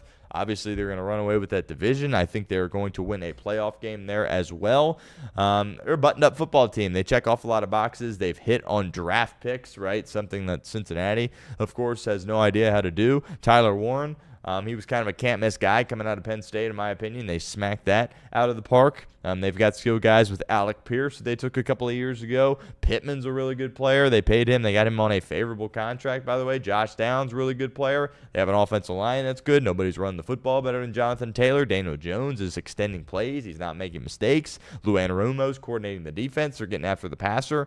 I do want to be very clear here. What Anarumo's done is impressive, especially after getting fired. But I think they could be in a spot defensively where, like, Kansas City, I feel like would still score a bunch of points against that Colts defense. And then you're like, okay, Daniel Jones against Spags. Like, how exactly would that look in a hypothetical matchup? We'll see if ultimately, we see that in the postseason. But got to give a lot of love and a lot of credit to the Indianapolis Colts. They've been an incredible story, and I don't think they're frauds. I think they're the real deal, and I think they need to be looked at as one of the best teams in this league.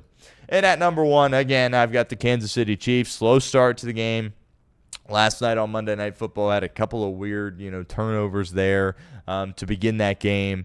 And a bit of a slow start, but eventually, after you work through the kinks there, you're like, okay, yep, here's the Chiefs. It's a defense played well. I get it. Jaden Daniels wasn't playing. The Commanders, by the way, are kind of a disaster. We'll talk about them at the end of today's show. But there's skill guys all around. Mahomes looks like the Mahomes that he was in the regular season at the beginning of his career when they were just a juggernaut and you couldn't stop them. And all of a sudden, we've talked about in recent years, like, where are the skill guys? Like, where are the guys that you can throw the ball to that can make a ton of plays, not named Travis Kelce? Well, now you look up and they've got some, right? Juju Smith-Schuster, he's had a couple of stints here. Obviously, he looks really good with Patrick Mahomes. Xavier Worthy's healthy now. He's your speed guy. Rashee Rice is just a star, right? That pick is a draft pick that was hit out of the park, and he's finally playing. You hadn't seen him in quite some time, but he is an elite football player. He is a bona fide wide receiver 1, and he looks like it out there. Travis Kelce now has been opened up a little bit more despite his age, but it's like, well, now you got to account for Rashee. Think about doubling Rashee. Hollywood out there, the speed of Worthy, that opens up some of the stuff that Travis Kelce can do even at his age, and that offense appears to be really, really good. You got Spags, you could argue he's the best defensive coordinator coordinating the defense. Again, I don't like to say it, but it feels like the Chiefs are once again going to be in the AFC title game. I have them at that number 1 overall spot. There you have it, my power rankings 1 to 10 here on the show.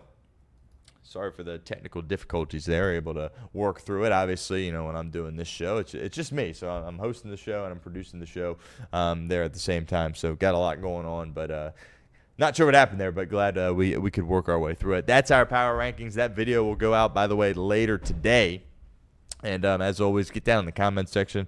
I'll be interactive in the comments section when the videos go out on YouTube. So if I haven't been as interactive in the chat when I'm hosting the show live, the videos go out later in the day there as well. And we're gonna get that power rankings video out later today. And Andrew Collinsworth does a great job for us here at Chatterbox Sports. He's done a great graphic that we put out on our social media at the Stone Shields on Twitter for the show, and he has already made that graphic, and that'll be out on Twitter later today there as well. All right, did want to spend some time talking about Brian Kelly replacements. Huge story in college football. Brian Kelly fired by LSU. Look, I think I'm very into being open and transparent here on the show. I think I've been wrong a lot. I've been right a lot as well, but I've also been wrong a lot. Additionally, they were my national title pick, the LSU Tigers, and they're a disaster here at this point as they've dropped several games, back-to-back losses. To Vandy, obviously, and then this A&M one at home was really, really ugly. Got to give a lot of credit to Marcel Reed in the game for how he played. I think he kind of entered the Heisman conversation a little bit there for the Aggies, but, I mean, that's not the standard at LSU. The standard is national titles.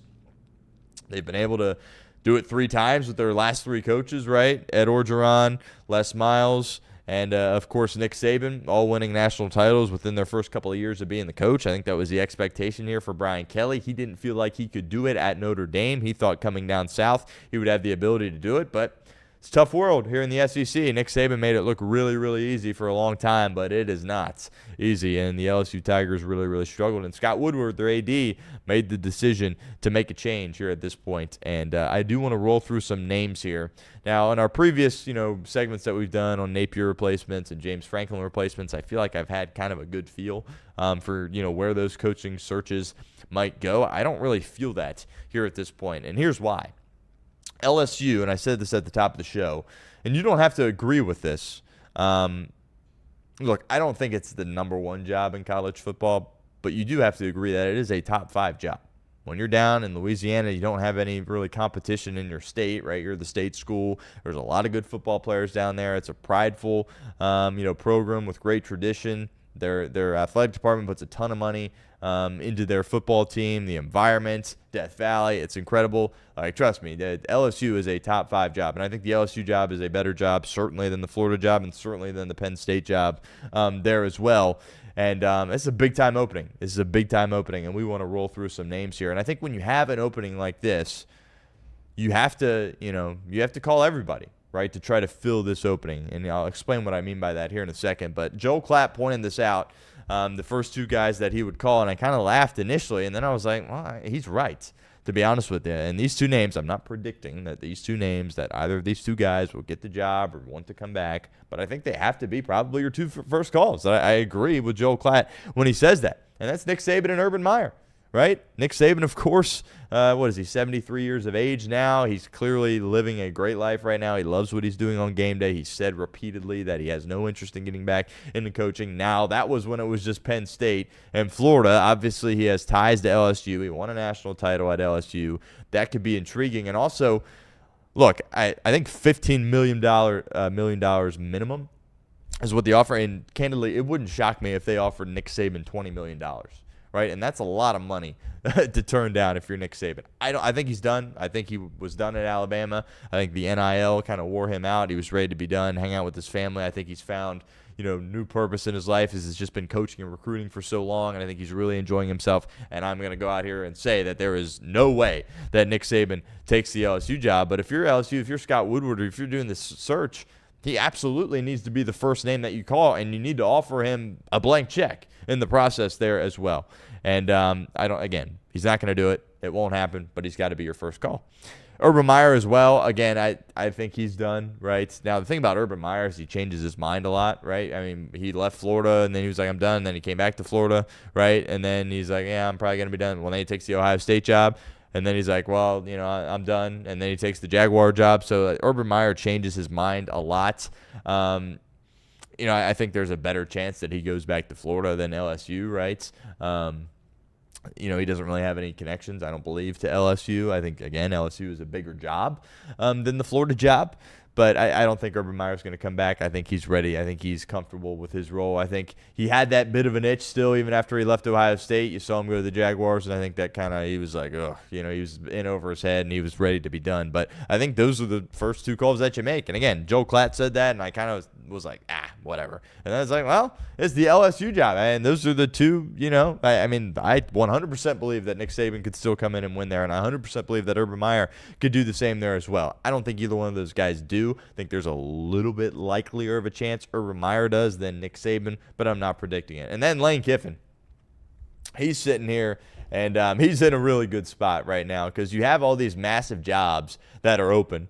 LSU, Penn State, Florida. Florida State could be coming open as well. Arkansas is open. I obviously would not put that in the same category as the other three that I just mentioned.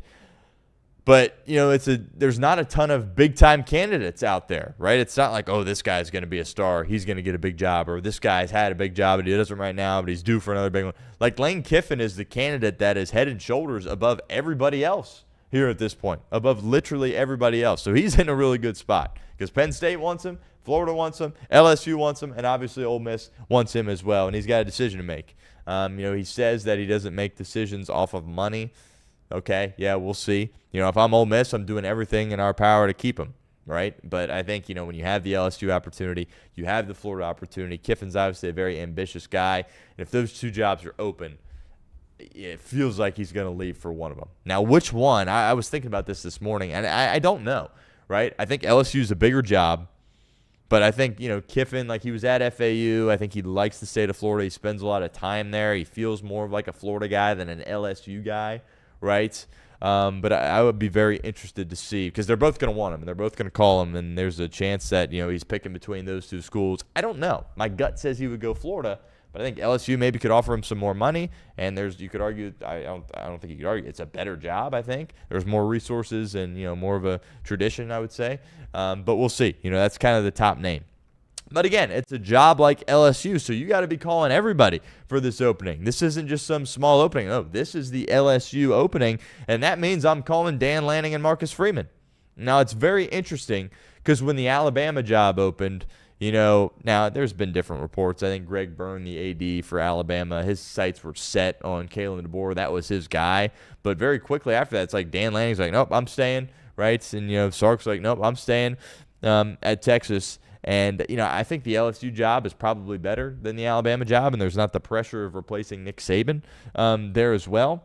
But it'd be interesting. I think what Dan Lanning's doing at Oregon is tremendous, and I think you can win 100%. I think you can win a national championship at Oregon, especially with the backing of Phil Knight and Nike. But Marcus Freeman, could he perhaps, follow Brian Kelly, right? Obviously, he was he replaced him at Notre Dame. Could he replace him again there at LSU? And he had, an opportunity to go be the DC at LSU, and he said, nope, I want to be the DC at Notre Dame. It'll be interesting to see because I think those two guys are kind of, they're younger guys, right?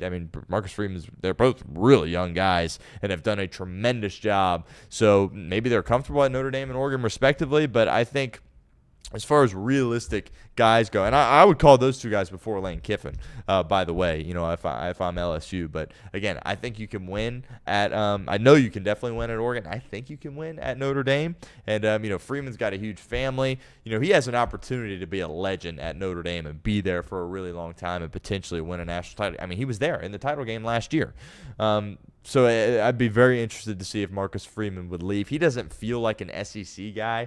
Right, he spent much of his life in Ohio. If the Ohio State job was open or something like that, would make more sense for a guy like Marcus Freeman. Obviously, Brian Day is he's in a great spot right now. That job's not coming open anytime soon. But my point is, I don't know if I could see, Marcus Freeman fitting in the SEC. Whereas a guy like Dan Lanning, he was at Georgia for a while, did a tremendous job. I could see him being the coach at LSU or being the coach at Florida. But I just think that's not, you're moving your family across the country. Now, if you have ties and you want to live in the South, that's one thing. But I don't think you have, when you look at the Oregon job and look at the LSU job, where you sit there and say, oh, 100% you have a better opportunity to win at LSU. You got to play in the SEC. You got to play a tougher schedule. And, he's got a really good thing going at Oregon. And if I'm Oregon, I do everything in your power to keep him. But those are so you got Saban and Meyer, you got to call them. Saban's not coming. Meyer, 1% chance, right? And then you move on, and then you got Dan Lanning, Marcus Freeman, and Lane Kiffin are kind of your top 3 guys. But it wouldn't surprise me if Lane went to Florida. It wouldn't surprise me if Lanning and Freeman stand pat at their respective schools. And now you're like, okay, where do we go from here? And I guess you got to call James Franklin. I think it would be a horrible mistake to hire him. James Franklin at LSU, that would just objectively be hilarious to see that.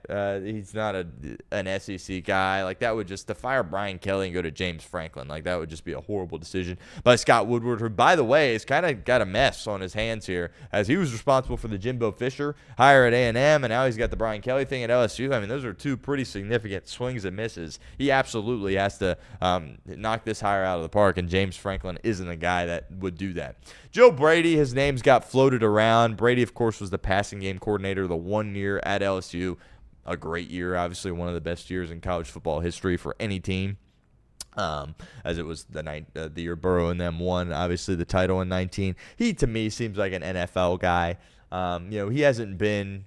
this is how things go with coordinators. You got 1 year, and you're like, oh, you're some top guy, and then you decide to stick around. It's like, well, maybe he's not that guy anymore. You saw it with Anarumo, right? Remember, he was getting all that head coaching buzz, and then next thing you know, he's getting fired, right? So it's a very year-to-year basis in the NFL, but I just can't see Joe Brady kind of being like a recruiter, right? It's like that. And it's not like he had some long career at LSU. I believe it was just the 1 year in which he was there. I'm sure Tiger fans down south would love to have him back, but he feels like an NFL guy to me, and I think, why would you want to leave Josh Allen? One, if you're going to leave for Josh Allen, I think you would leave for an NFL head coaching job. But, I mean, these college coaches, they're getting paid more than these NFL coaches, but it's much more of a year-round thing, obviously, with recruiting. But people have thrown his name around, and I just don't really see it happening. Lincoln Riley is another name. I don't think, Lincoln Riley obviously struggling at USC. I thought it would look better than it has to this point. Now, it's gone in an upward direction, right? As it relates to Lincoln Riley at USC. He's gotten a little bit better each and every year. I thought it would be better quicker. But let's be very clear. When he left Oklahoma, remember it was, he's going to take the LSU job. And then he went out there and was like, guys, I'm not taking the LSU job. And then he took the USC job. And it's like, okay, so, you didn't technically lie to us, but, like, come on, you were leaving anyway. That was kind of a surprise. The LSU job, he could have had it. So that's why I don't really consider him as a guy that's going to get this job, because he could have had it a few years ago, and then he said no and went to SC. And would you just quit on SC to come back to a job that you could have had? Like, that really wouldn't make much sense to me. Again, Lincoln Riley, you got to be tough and physical in the trenches in the SEC, and that's just not what his teams have really done. He doesn't strike me really as an SEC guy. He's got unfinished business at SC. I still have some belief that he could turn that around and make it a perennial power. And it was a surprise when he passed up on LSU for the SC job. But, I would be shocked if he ultimately was the guy at USC. Next up here, John Summerall, head coach of Tulane. And, he's kind of a younger guy, up-and-coming guy, right, in the state, right? He'll get some buzz. I think there's a possibility that he could be the guy, but I think that's when you swing and miss and you get turned down by a lot of different guys. And, again, it's not like pre-NIL, pre-conference realignment, right? The LSU job is a top 5 job in the country, but at one point it's like, if the LSU job's open, you're absolutely leaving Ole Miss to get it. At one point, you're absolutely leaving Oregon to get it. You're absolutely leaving Notre Dame to get it. I don't know if that's the case anymore. And, again, you've seen it with job openings in the past, with guys like, Sark and Dan Lanning had zero interest in the Alabama job, zero interest. Now, from an NIL perspective, it's a little different, right? Because Alabama's NIL is not, at the top of the country by any stretch. It's not, LSU's starting to spend a little bit more this past year. They spent a ton in the NIL and in the portal. But it's just different this day and age. It's not like, it's not as likely for some guy to leave some job for a big-time job, because where he has it right now, he's getting paid a ton of money, and he believes that he can win.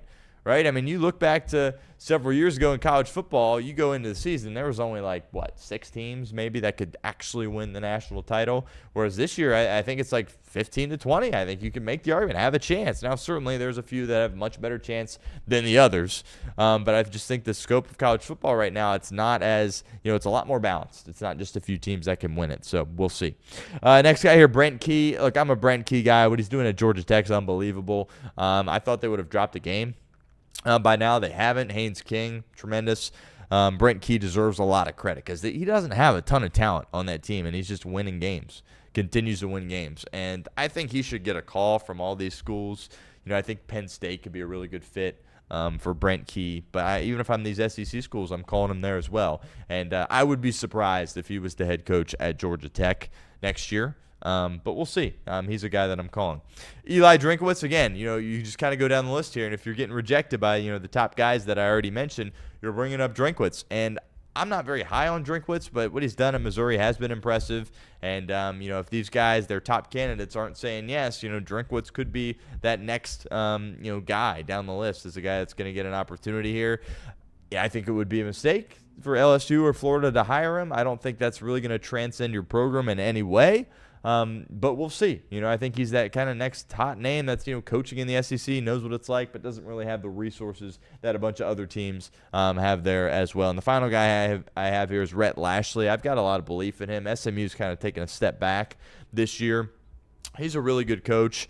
He's done a lot of good things at that program for SMU. Can he, win at a big-time job? I don't know.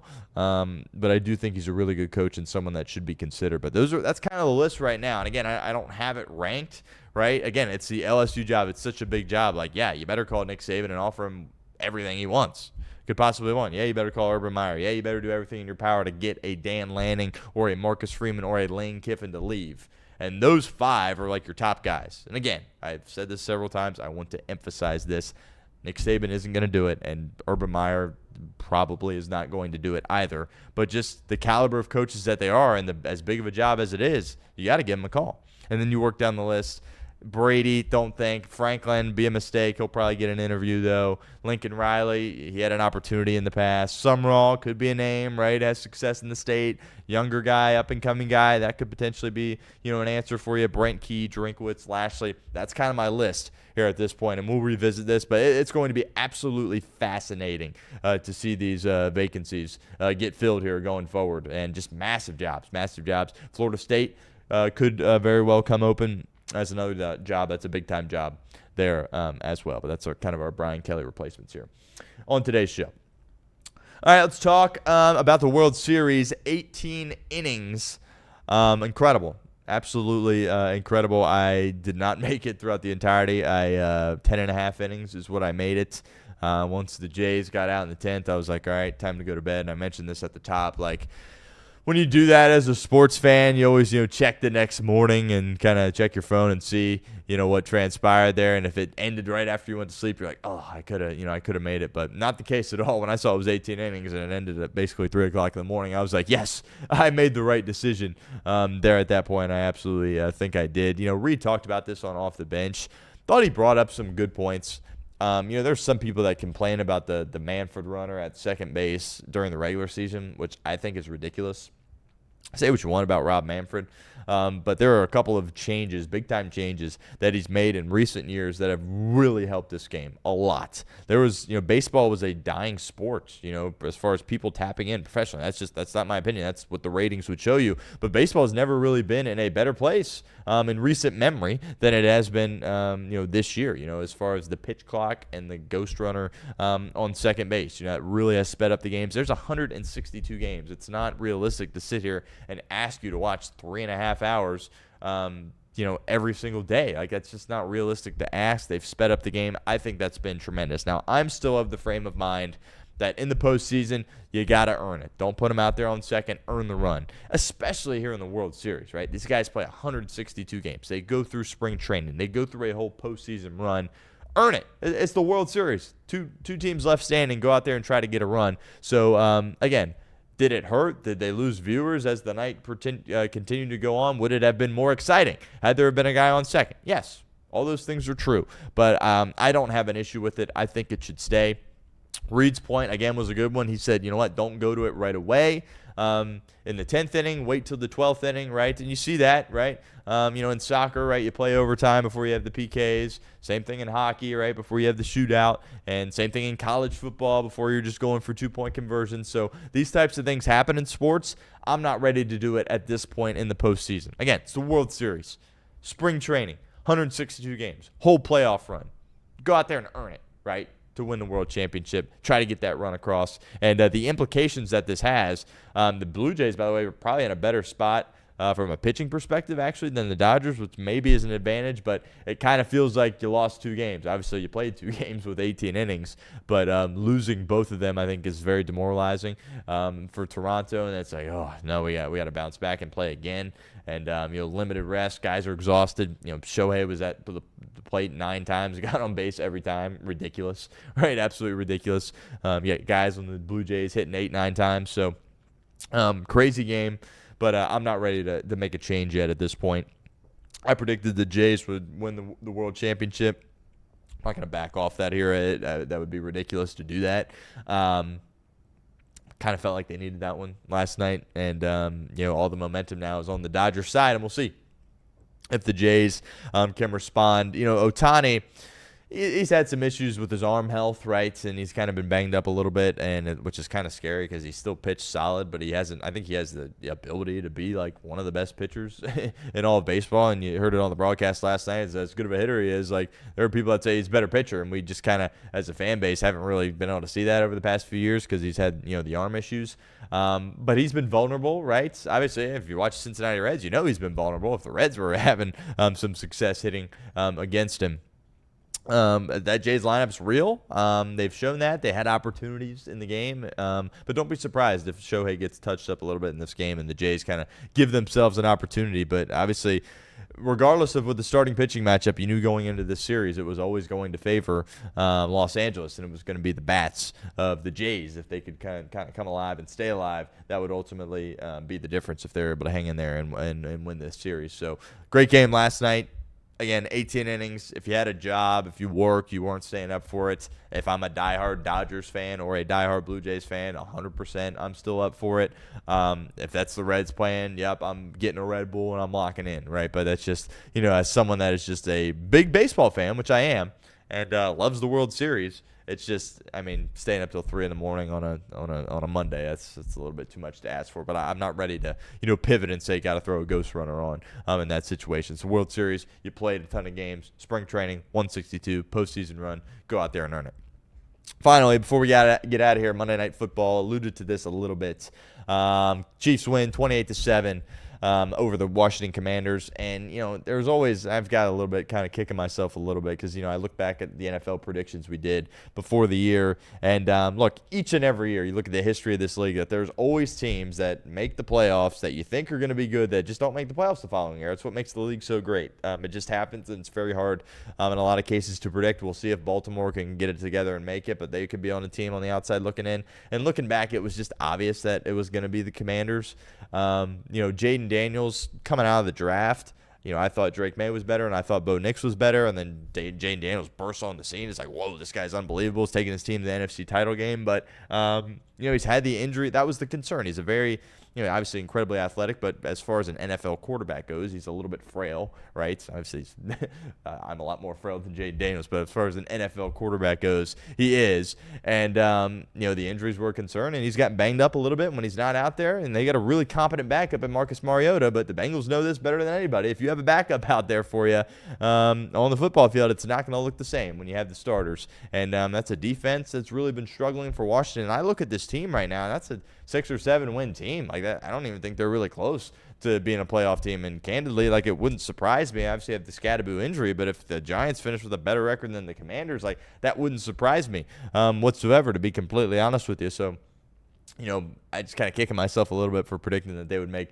the postseason. But I think the takeaway there is, the Commanders they got a lot of work to do. They got to retool that defense. And, I talked about it earlier in the show where these coordinators, sometimes you got to attack when it's hot. And there was, some head coaching vacancies and teams out there that had interest in Cliff Kingsbury coming in and being their head coach. He says, nope, I like what I got here. I like working with Jaden Daniels. Now all of a sudden, I don't think there's many teams in the NFL this year that have an open head coaching opening that eventually will have a open head coach opening. Are going to have interest in Cliff Kingsbury, and they would last year. So it's a very year-to-year basis. And when you're these coordinators and you make those decisions, it's something you got to live with. Now, obviously, there's the exceptions to the rule, as there is with anything in life. Ben Johnson, right? Obviously, he was very confident that he was always going to be a top-of-the-line candidate, and he executed that well. But sometimes you got to jump at the opportunity when it's there.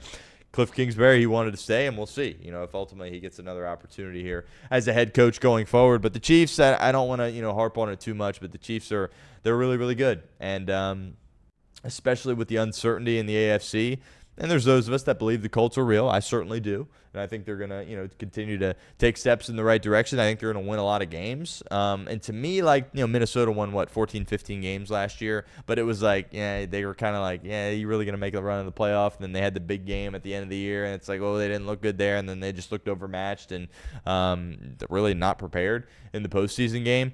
Doesn't feel like that with the Colts. I think it wouldn't surprise me at all if the Colts won 14 games. I just feel like they're going to be a little bit better off in the postseason. Not going to say they're going to go to the AFC Championship or go to the Super Bowl, but I would be surprised if this Colts team doesn't win a playoff game. But do you trust them more than the Chiefs? No, you don't, right? And this is a Chiefs team that's been going to Super Bowls and winning Super Bowls without guys that have been really productive at the skill position areas, and without Patrick Mahomes really being great during the regular season. Yeah, he flips it on the postseason, but you look at his regular seasons the past few years when they're going to the Super Bowl, not crazy good stuff. Obviously good, but not oh my goodness, MVP. Whereas this year, you look at the MVP odds, and I know there were some people kind of saying, ain't no way. And now all of a sudden you look here after a couple wins, it's oh, yep, there's Patrick Mahomes.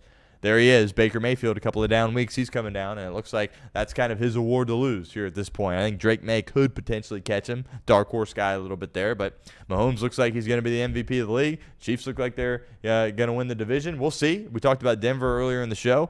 There's a chance there. Denver's a really good team, and if Bo Nix can continue to take steps in the right direction, he could elevate them, and they could be a real threat in this thing. But at this point, it just feels like, the Chiefs, it's kind of ho-hum. Andy Reid, what do you need in this league, man? You need a head coach, quarterback, defensive coordinator, pass rusher. Check, check, check, check. You put skill guys along there with it. Oh, Xavier Worthy's healthy. Oh, Rashee Rice. Hello, forgot about you. You're a bona fide one in this league, right? Hollywood Brown. Oh, all of a sudden, you look like you're pretty solid. Juju.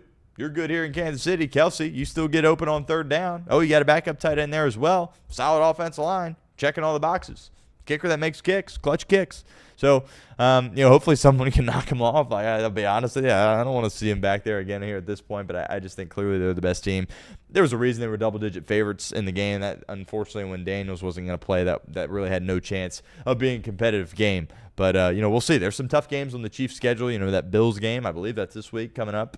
That'll be a tremendous game. The Bills have had some success against them in the regular season.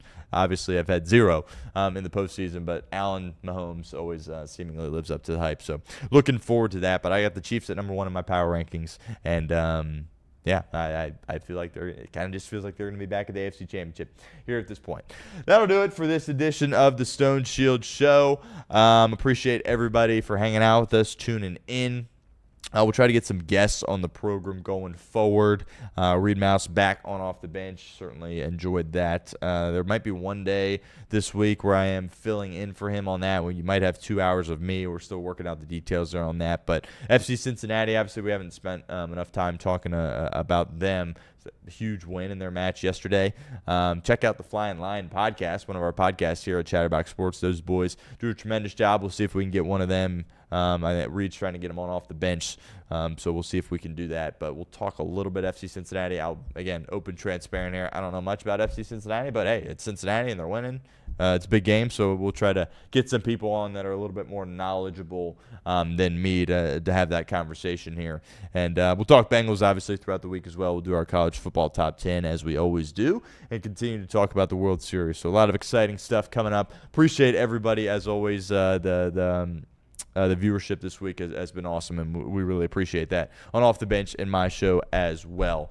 We'll be back off the bench tomorrow at 10, followed by my show at 11. Have a great afternoon, and we'll talk to you tomorrow. But until then, take care, everybody.